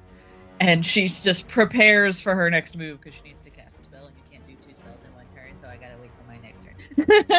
Got it. Okay. There is a seeing you prep a spell. There was another vampire with their pet. You see there's the upright vampires seem to have these feral, blood-starved, still humanoid-looking vampires on leashes, sort of leashed in like hunting animals. And they immediately drop their leash and they charge you, and they are going to attempt one slashing attack with their claw. And that is a 24 and to hit. Dealing, I'm assuming that hits. How about you go fuck yourself? Yeah, Yeah, it hits. okay, dealing 9 points of slashing damage. And they are going to make a second bite attack. Wait. Make a choice. Am I going to roll it here or roll it there? That is a 19 to hit. Yeah. Okay.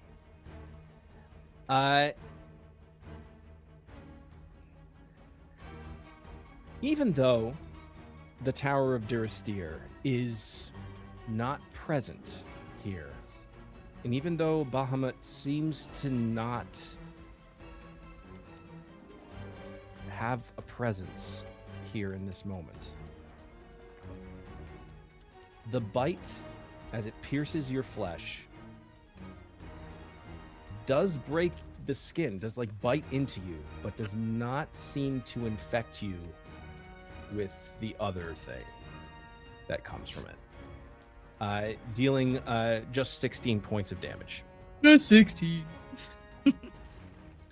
The blood-starved vampire is the one that was leashed in and had its leash dropped, charges Clonk, and is going to make a or a claw attack against them. Clonk is behind me. Does this thing have to go through the moonbeam to Yes. get to Clonk? Then it has to make a con save. Okay. All right. Constitution. That's a 15. That is a that fails.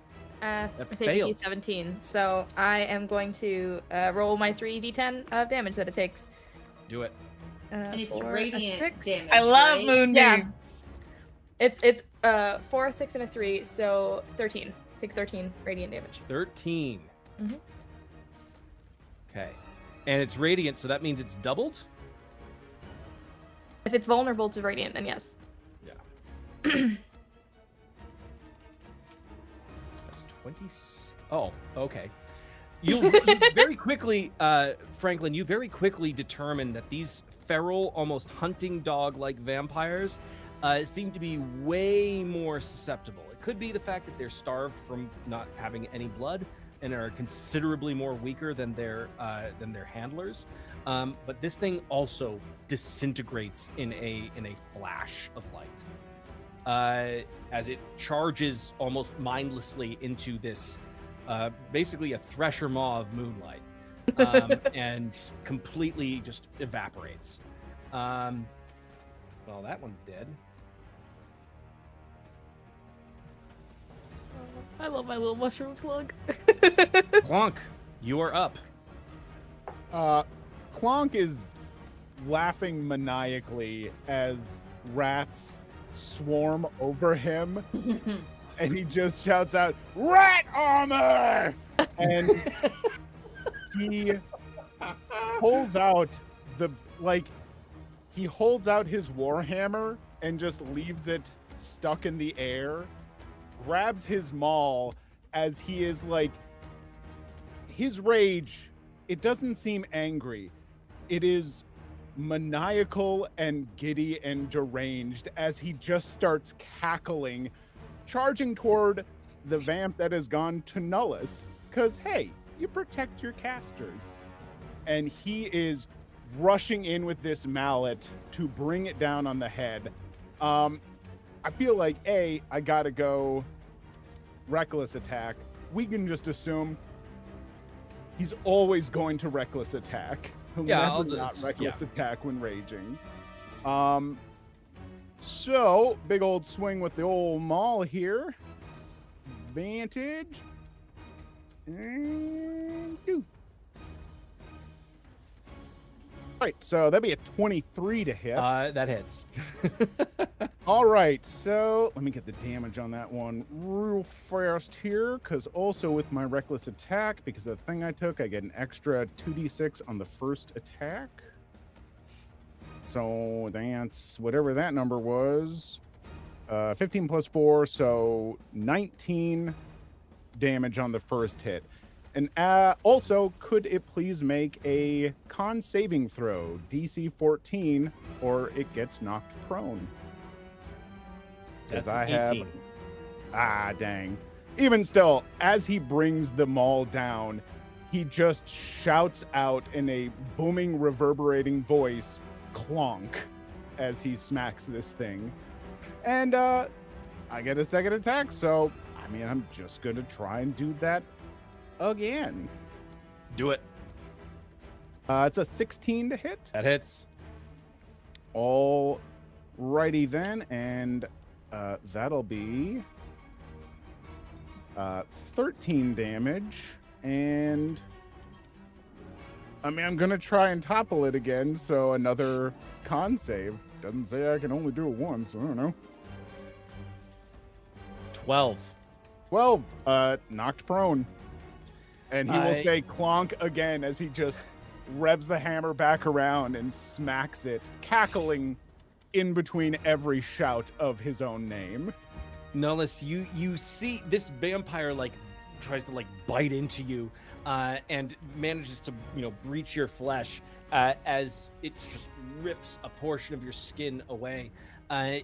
You suddenly see this look of glee as it just sort of starts to like drink what blood it took from you, turn into utter horrific confusion as it looks down, just barely able to register a massive hammer that just suddenly comes out of nowhere and absolutely just breaks its leg in the first attempt, and then brings it down like right into their like midsection, driving them into the ground. They're still alive, but they looking hurt. Yeah. Clonk, my hero. Clonk is just looking down at the guy in the ground going,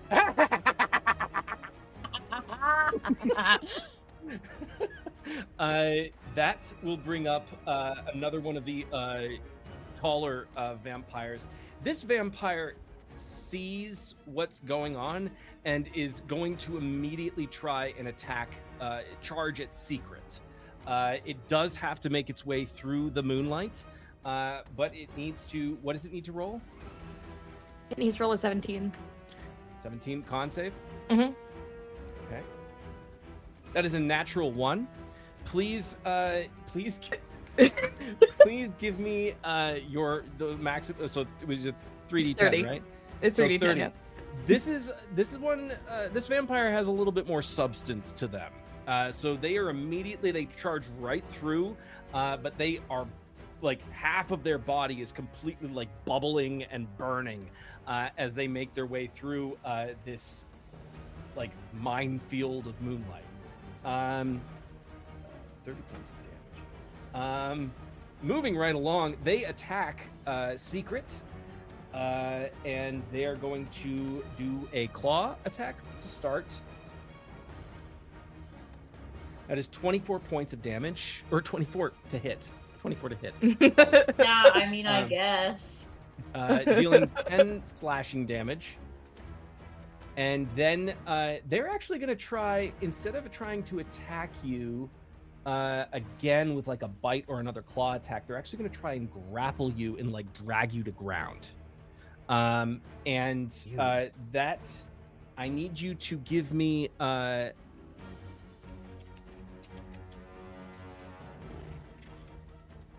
opposed. What is it? I know Athletics? D&D. Yeah, opposed athletics. Okay. It's a 15. You needed a 13. Yeah, this thing tries to like grab and move you, trying to tackle you down to the ground. It wraps itself around you, but then you sort of just like shrug it off very deftly, as one of the captains of the Tower of Durastir is wont to do. And so, moving right along from that, it is actually your turn. Okay. Here's Ain't nothing my gonna break thought my bubble stride. above my head. That says, "Not on my watch, Buster." And then I think a speech bubble comes out and says, "Let's get these suckers." So very, very much how people can like view your messages, like in the waiting lobby of like WoW.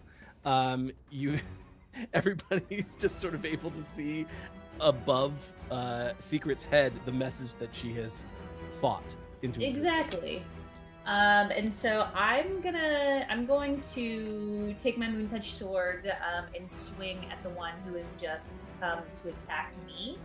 I rolled not super great. However, gang, we have things that we haven't been using. We have donation incentives. We have 3 nat 20s and 2 rerolls, and so I'm gonna scoop a reroll real quick. We have 3 nat 20s. Wow. I rolled literally a 1 and then a 2. What if you scoop the nat 20? Actually, I'll scoop a nat 20. Yeah. That sounds Yeah. so sexy. Okay. I'll scoop a nat 20 and a reroll for my first attack.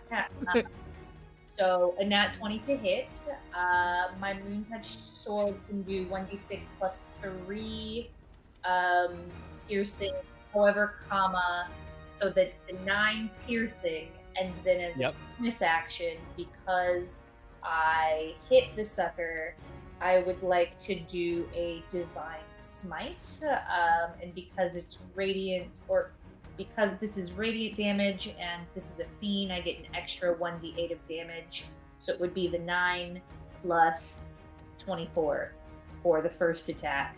Except would the radiant damage then be doubled? Yes. Okay, so 48 and 9 for my first swing. Okay. So this thing was already looking very badly singed and burned because it had made in a very like dogged attack, made its way through the moon minefield that is the beam that Franklin has cast. It tried to grapple onto you, and you immediately like moved to the side and then just cut directly through this thing's stomach and out through its chest, just fully bisecting it. You have this thing, its top half doesn't at first register what has just happened to it. It is just so brilliantly fast. And then it just sort of slides apart onto the ground. How far is its body from me? I would say about 15 feet, because they said that they were leading from the back, so that you were all the way So in the front. close. So close. So then I would like to look at the next biggest vampire. I'm going to take my sword, still dripping in blood. I'm going to hold it out in front of me, like towards it, and speech bubbles are going to come out and say, "And you're next, unless y'all run the way right now." Give me an I think intimidation check. I think Meyer reads that, and despite having traveled to a different plane to avoid war, his adrenaline is pumping, and he's like, "No, we're taking them all down." Okay. It comes out in the speech bubble, and so I will go towards the next biggest one, and try to slash. What did you that roll one. on your intimidation? Oh, that was a 14. 14.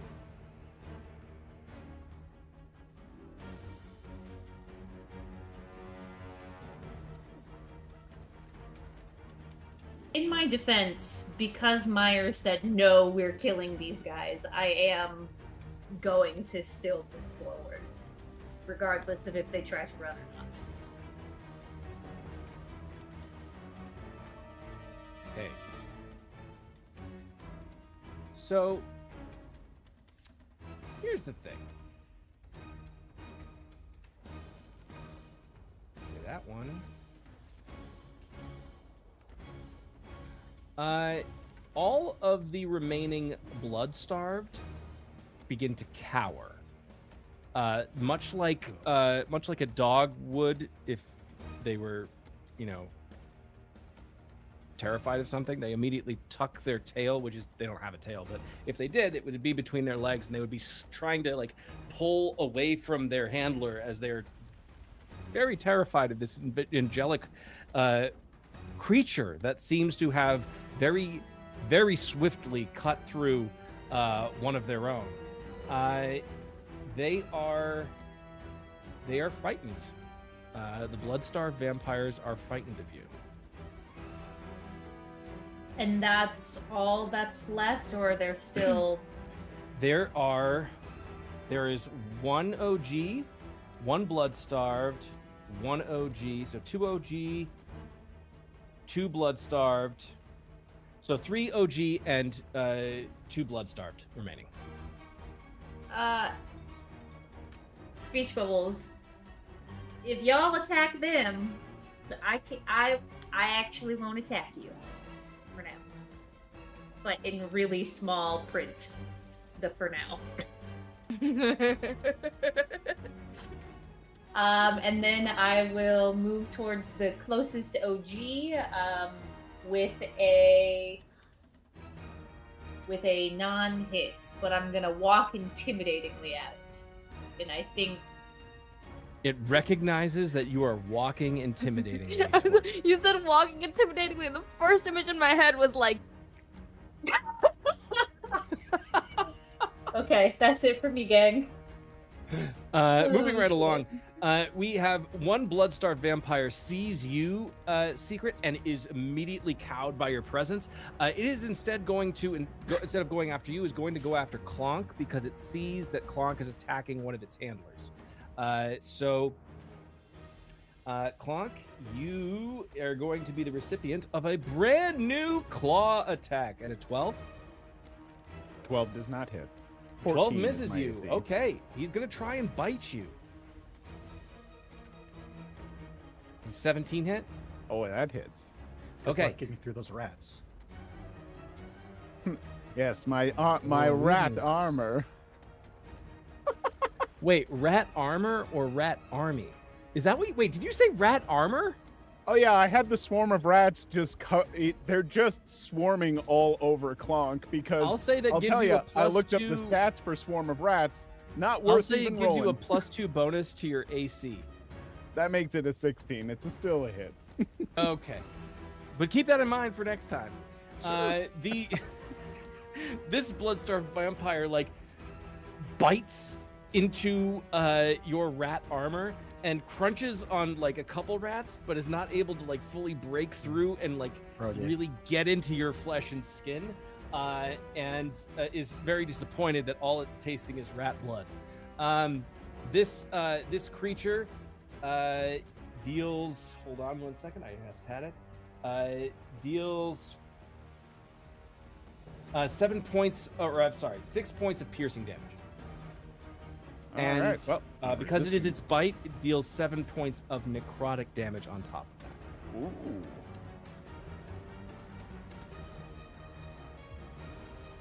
Ow. Moving right along, we have the last untouched OG. This vampire is wearing, looks to be wearing Redguard armor, and it has at least a couple insignias that you would know, Secret and Nullus, you'd know immediately this is a captain of a Redguard.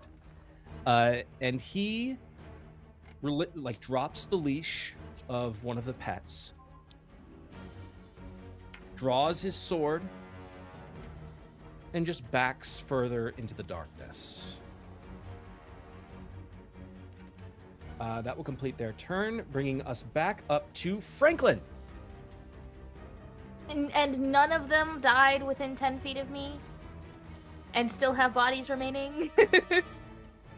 I mean, no, I mean, like, you disintegrated a lot of them. Wait. Look, there's a thing I can do with their corpses, and I was hoping I It's could. your fault. You're disintegrating the I'm bodies. so good. No, Franklin looks off. Franklin with their angelic, biblically accurate number of eyes that they have, even more than usual, kind of opens them all to see where this guy is slowly disappearing into, and is gonna use their action to move the moonbeam through the tunnel to this guy. I can move it up to, if he's less than 60 feet away, then I'm gonna move it all the way up to him, so I can move it 60 feet. Okay, then I'm gonna move it to be directly on top of him, Okay. kind of barreling through anybody in its way, and so everybody that, unfortunately, because this is how Moonbeam works, everybody that enters its field on this turn gets to roll for damage. So I'm just gonna freaking battering ram this thing through the tunnel onto him. I love Okay, so- Moonbeam! So 3 of them have to roll con saves. Mhm. That is a 18.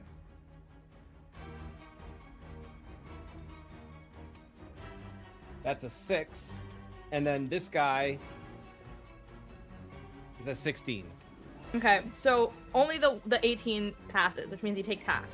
The rest of them Okay. all take full. Which is 12 plus 2 is 14 radiant damage. And then what if they're vulnerable, that doubles, so. Yeah. So 28.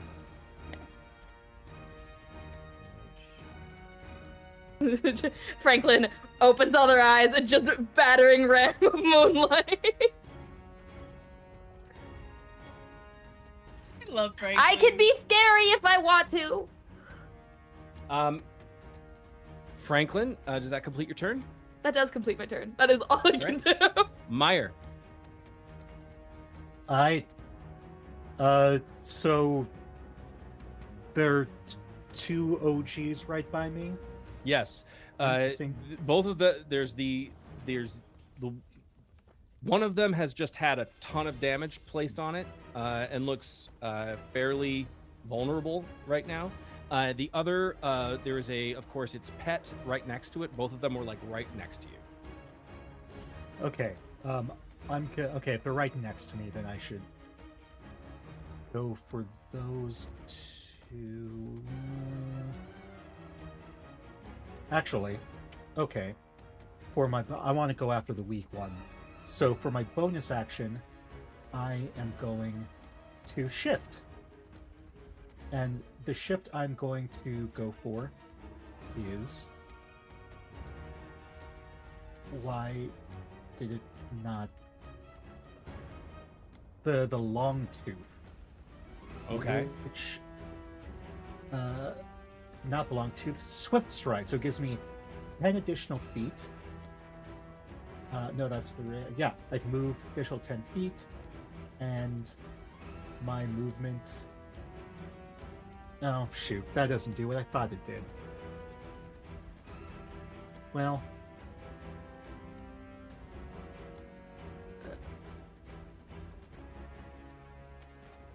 Nope, does not. Oh. Wild Hunt. Oh. That's the one I want. I was about to do Shania Twain, but Fuck it. Okay, sorry. Forget it. I'm not going to bother. Okay. For my bonus action, I am going to do Fainting Maneuver. So, expend a superiority die. I have advantage on the attack against the vamp that's right next to me. okay. So let's roll. Excellent. So that is a 17 plus 7 to hit. Hit. 24. Nice. Yes. D12 plus 4. 14 damage. And then I'm going to use the cleave action for the doggy right next to it. That is a 16 plus 7. Hits.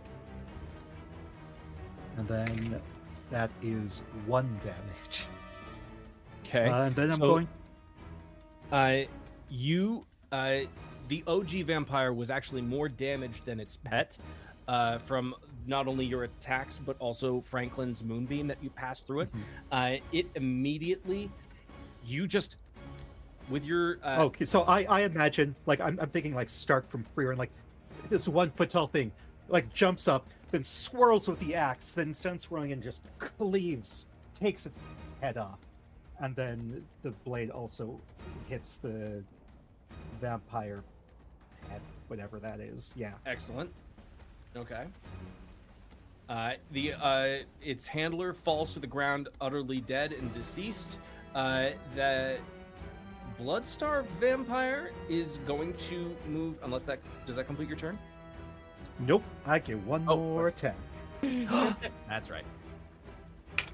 You know what? Whoop, I'm for gonna being claim a that fighter. natty 20 You're gonna.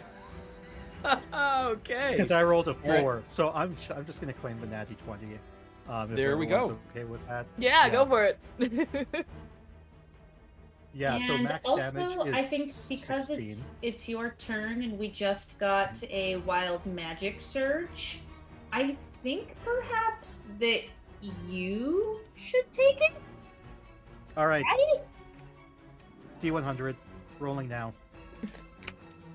That is a 76. On a 76, the next sentence the character speaks is spoken as a yell. Okay. Let's pump You don't up have to the say it. jam. Pump it up. Pump it up. I'm gonna kill you all. I'm feeling it. I'm feeling it. Oh my gosh, the adrenaline.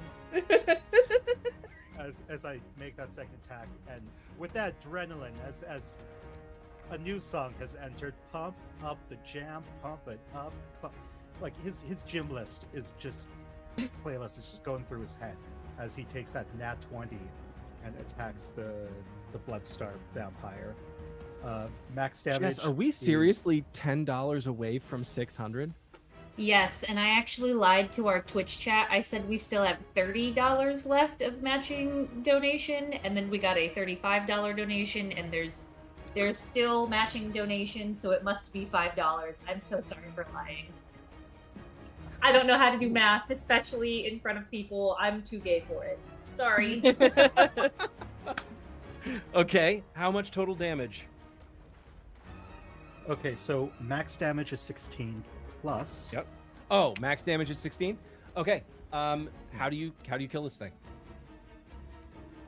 I think it's going to be the same action, like as I behead both of them at the same time.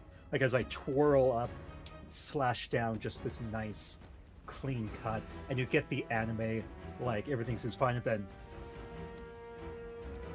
Oh, that's cold. That's cold. Love it. All right. Nullist. then like in Persona 5, I'm going to pose like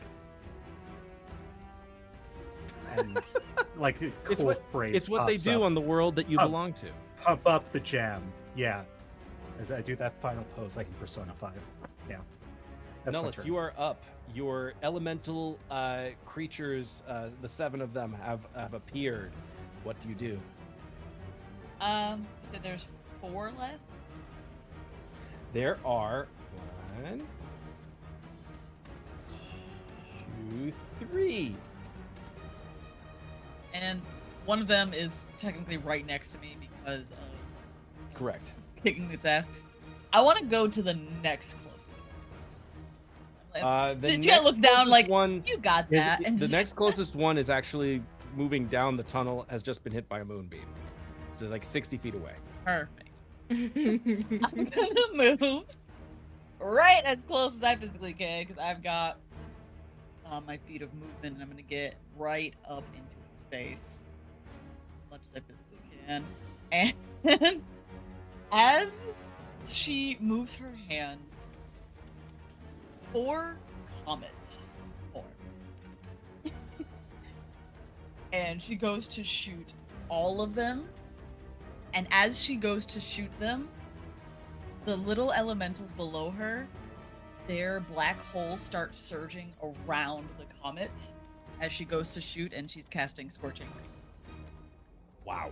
Okay. Nice. Okay. So I get 4 attacks because there's 4 rays. 13 plus 7, math. 20, 30 plus 18 7, plus 7, another 18 Hits. plus 7, 35. and Hits. a next one. Go. Okay, so all 4 hits. What did you say So with the nat what is 20? what's the total damage for just the max damage for the Scorching Ray? So for a Scorching Ray with Conjure Minor Elementals, it's 2d8 and 2d6. So it's 16 plus 12. So I can do math. 28. 28. 28. Thank you. That's Plus. 28 damage. If I get that. All right. Oh, it's gonna be fun. Okay. 1, 4.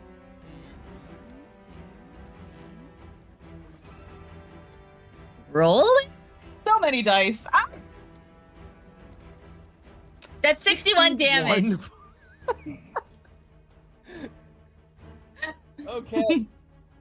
This Okay. this vampire Red Guard captain was backing away fairly swiftly back down the tunnel. He moves and starts to break into a run. And before the attack actually happens, in the space, a very brief space of time as he is moving, he sees a shadowy figure appear in front of him. And it appears to be a child.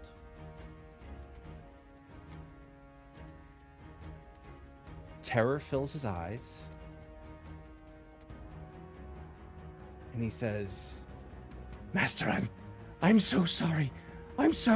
No, please." And then he is caught between a rock and a hard place of choosing, how do I want to meet my end?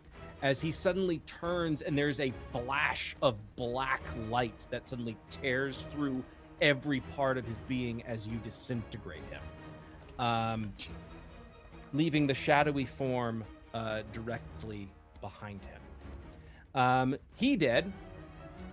That will bring up the last remaining prone vampire spawn. And they are going to right themselves. And they are going to do the only thing that they can really do without incurring an attack of opportunity, which is attacking Franklin. And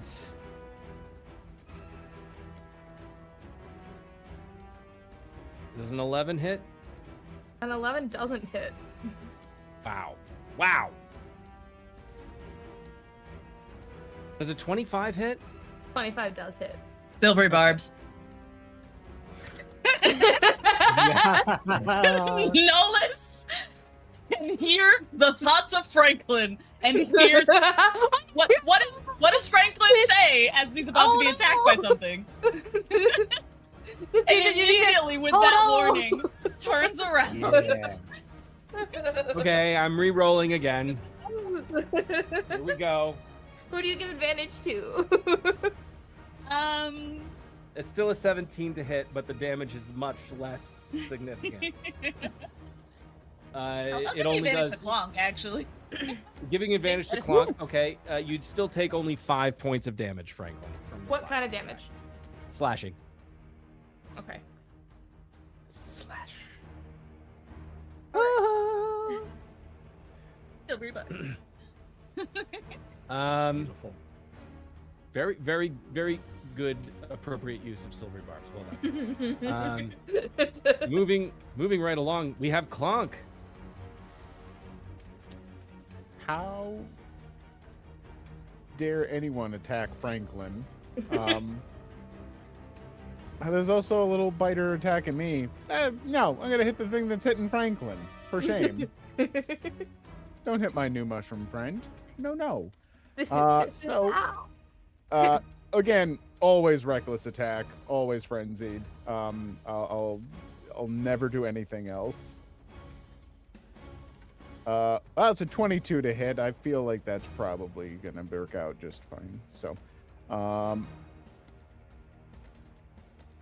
I think I rolled grand total of 20 damage with the first shouting of the name Clonk. And how do you want to do this? Oh, I think if he turns to attack Franklin, it is Clonk leaping up, shouting Clonk, and essentially attempting to nail this vampire's head down into its chest. That's Clonk's goal. Basically whack-a-mole with the... Mm-hmm. Okay. So he's just leaping up and shouting Clonk as he cracks into it. And if it seems like there's no more head to hit, then it's time to hit the little biter that gave a nip to him and one of his new rat friends. Really quick. That one is dead and still has a body and died within 10 feet of me, right? Yes. I have an ability called Fungal Infestation, where if a beast or a humanoid that is small or medium dies within 10 feet of me, I can use my reaction to animate it like a zombie under my control. So the glittery spore situation that's happening with Franklin, after you've annihilated its head, it's headless. It seems like the glitter almost like flows into it, and it begins to like up. But in like an almost like a deferent sort of way, and that like it's waiting for instructions. Okay. The only thing it can do is attack on the turn after my turn, so like melee attack. So it's just waiting for me to be all like that one. Gotcha. Yeah. All right. Give me your to hit. Second attack against the other one was a 14. 14 hits. Oh, wonderful. Well then, I'm a smash. That Clonk is a 13. 13. Damn it. You break, you like smash into this thing's ribs, immediately like caving in a portion. If it wasn't undead, it would probably be in a lot of pain. But it is, and so it's not dead fully. Bringing us back. So we finished with Clonk. That brings up the shadowy figure at the end of the tunnel. You hear a voice that echoes out through the darkness.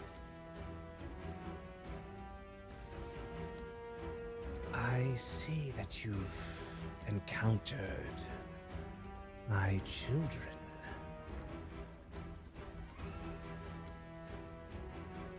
No matter. It shall be all for naught. If you do make it out of the sewers, you will see a new world. Good night. I've already seen a new world. Just gonna throw that out there.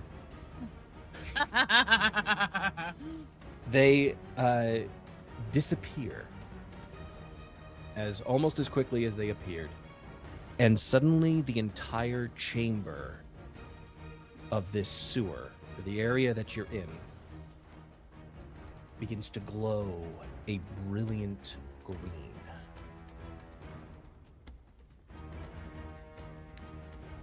Immediately, the remaining vampire that was attacking Clonk vanishes as it suddenly disintegrates in like fiery greenish energy, as it seems. In fact, all of the remains of these vampires all seem to vanish. Even the I need- Zompire? I need every single one of you to give me a dexterity saving throw. All right. 22. 22 is a success. 20. Dirty 20 succeeds. 18. 20. 18 succeeds. 6. Oh my god. 6 fails. Using that 20. Yeah, that use- I use lied. that- I got a nat 20. You I got a succeed. 16. A 16 does not succeed. Nope. Hear me out though. We did raise $650 or $15, so I feel like maybe that's a success for a character. I don't know. Okay, I'm okay, not okay. Dungeon master. I got this. I got this. Nellis and... Actually, no, just Nellis. Nellis, we talked in session 0 about what was the inciting event that brought you home. And we talked about a vision that you had of Bahamut speaking to you and reaching out in the darkness and warning you of something that was coming. And you experienced a premonition of sorts, of some kind of danger, some kind of great despair. And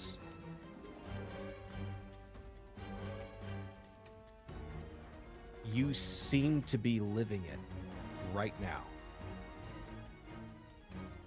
As suddenly it seems like the premonition, the deja vu, is very real.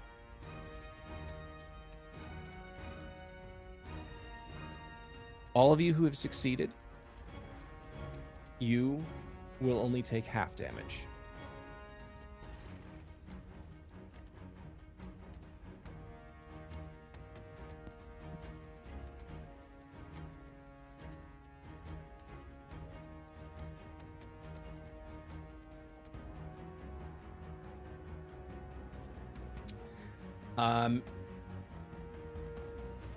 Everyone except for Nellis takes 15 points of necrotic damage.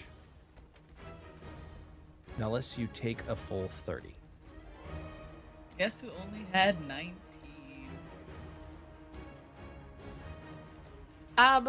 Spare to die? No, hold on. No. Immediately seeing Nellis go down, I'm going to turn to them and cure wounds at friggin' Before- 4th level. Before we get to We that, have time for Nellis, as you feel the light take you, what is the last thought that you have before falling unconscious? The void. Are you taking me now? And just knocks out. Okay. Go ahead and Franklin. Franklin's fourth level cure woundsing immediately. Just absolutely not. Okay. You experience that moment of elation as potentially the warmth of eternal embrace fills you, and then suddenly, boom, rudely awakened. Darling. That is- Because we are strapped for time, I'm going to very quickly move through things. This green illumination, or this green energy, is actually something that is causing something to happen above ground. You all very quickly make your way back up out of the sewer into the alleys, still within the Starriness district. Except you're on the extreme end, down towards the harbor. And as you look back, you see a city ablaze.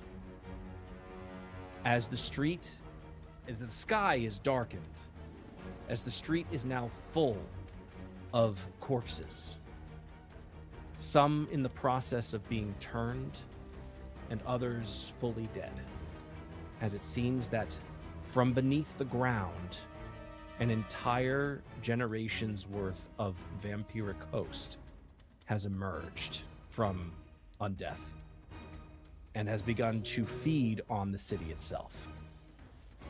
Well, You see throngs of people running towards the harbor, trying to get towards the ships, trying to find any means of escape to get out, to get away from what's going on. At the same time, you see the entire Starriness district filled with a brilliant, sickly green glow. I will say, given where you are, you're able to see the domed temple of Talos with the singular crystalline spire in the center. And you see it flicker as it suddenly almost becomes translucent and then vanishes. A brief moment passes. You're all sort of processing it, feeling the adrenaline from the combat you just experienced. Nullus, you fully feel just this zest for like life again, as Franklin has given this to you, this gift. And you suddenly realize that all of this adrenaline is peaking right now, just as you see the Temple of Talos has disappeared, and then suddenly the Nunnery de Selune vanishes as well. One after another of these temples to the gods, these anchor points, so that the gods may have a place, a foothold in the material plane, are all vanishing. Just as this happens, your flower, Franklin, the one that you brought to the city of Ashgreen, Having bad dreams. to hopefully find a cure. It begins to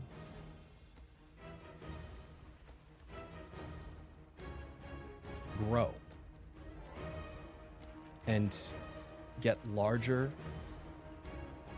and growing out of this container that you had it in, and it begins to bloom. And you hear in your head, in your mind, the thoughts of this flower.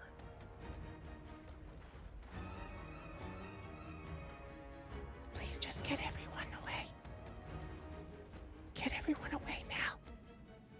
Oh, okay. I can do that.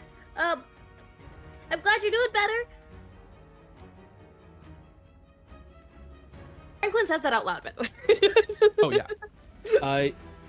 Meyer, Clonk, you see a family of four, a mother and a father and a boy and a girl. They're all running. You see a tiefling, elderly man trying to make his way through the throngs, trying to like safely get away as these temples are just vanishing into thin air. Suddenly there's a massive sonic boom that erupts as you see two flying figures above the city, one of them bearing a bident and another wielding a horrific sword. Both of them appear to be infernal creature, but way more powerful than you've ever seen before. As it seems with each clash that they make, more destruction is wrought throughout the city. What do you guys do? Gotta get everybody out. My flower said so. I mean, yeah. Hero's got a hero. Otherwise, he ain't a hero.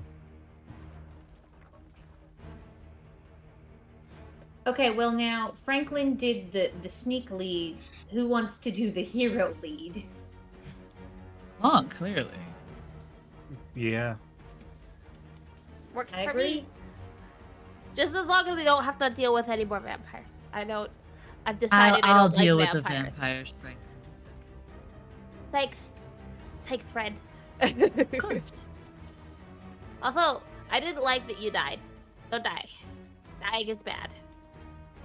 I'll try to stay. Are you trying to rescue any of the family members in particular? I think that's kind of our next group move. Yeah.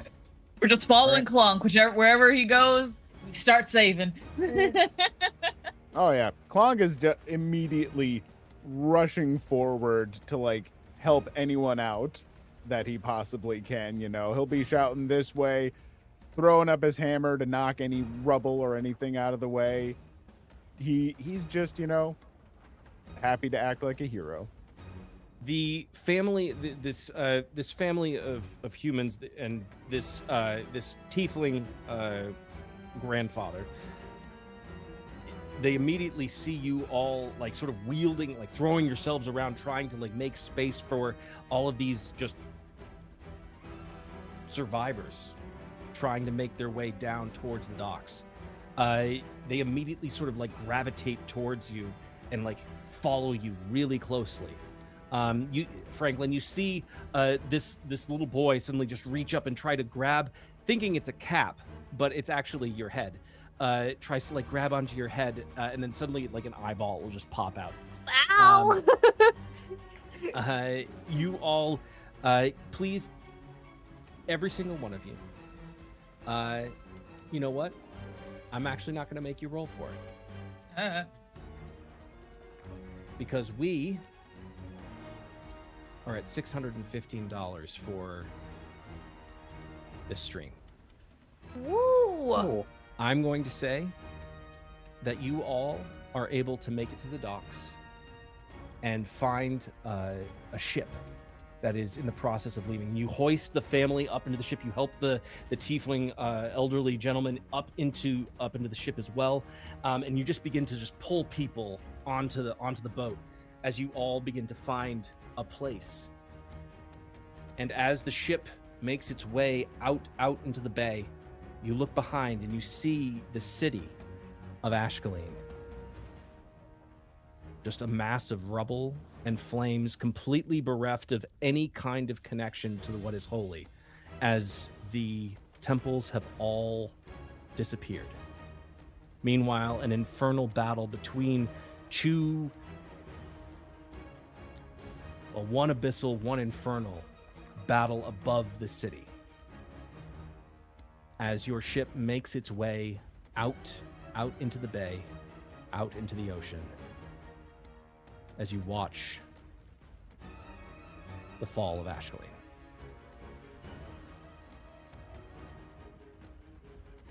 And that is where we will leave it for tonight. Wild. Absolutely wild. Woof. Woof. Guys, we dang. saved the city. We did Yeah, it. we saved the city. We did totally it. saved the city, guys. We totally did it. Good job, team. Yeah. Because we saved the city, we should probably tell our viewers about us, the heroes, and where they can find us and all of the cool things that we do. So Mika, let's go ahead and start with you. Hi, I'm Mika. I played Meyer. Pronouns are he, him. I'm a Brazilian American AP performer, streamer, etc., etc. Most of the time, you can catch me over on Roll D5, ROLE D5, where we specialize in playing indie games. I'm a producer director there and one of the original founders.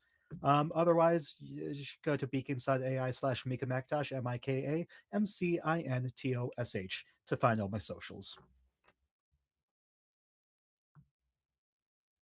And popcorn and toss it over to Fish. Hello, Hey. I'm Fish. I go by they them pronouns. You can find me all over the interwebs as Fish Finley. I sing, I draw, I play games. It's a very fun time. Currently, my commissions are in fact open. So if you want cool art of your characters, commission me.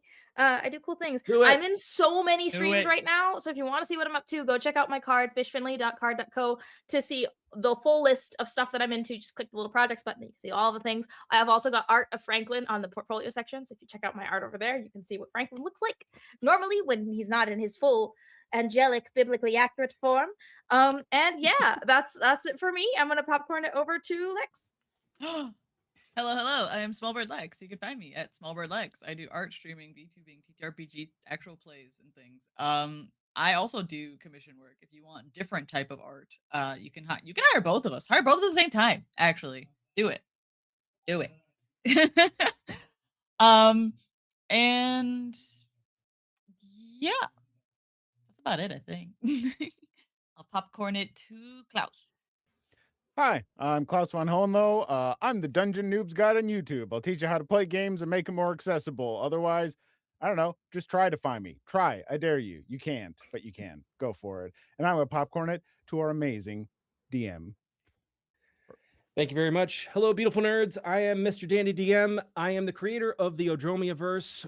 If you are interested in seeing what some other survivors of the Fall of Ashkelon have done, head on over to my channel on YouTube, where you can find the Survivors of Ashkelon, Shadows of Ashkelon, and Our Flag Means Doom, all actual plays taking place in the same universe, with an immense amount of characters that all have stories that are connected. But Ashkelon is all a part of their stories. So head on over there. And I am going to popcorn it over to our amazing host for this session, this fundraiser. I am so psyched because we hit our goal, and that's awesome.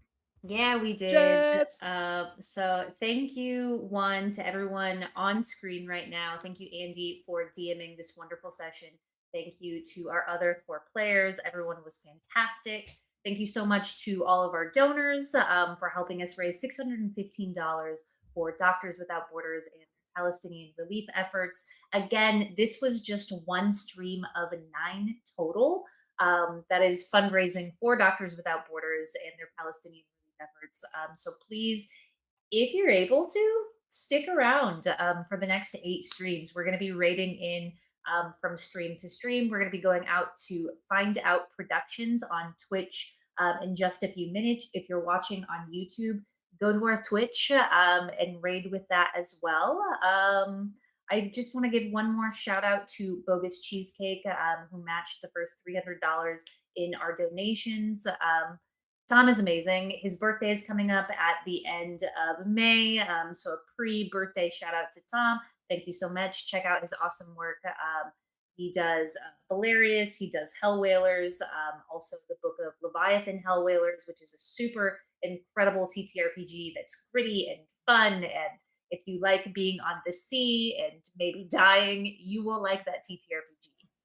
So anyways, we are now rating out to Find Out Productions on Twitch. Again, thank you all so much for being here. My last thing is that if you really like TTRPGs, if you really like magic and tabletop stuff, then please go ahead and come back on Monday, where we're going to be raising funds for St. Jude at 5 p.m. PDT. See y'all later.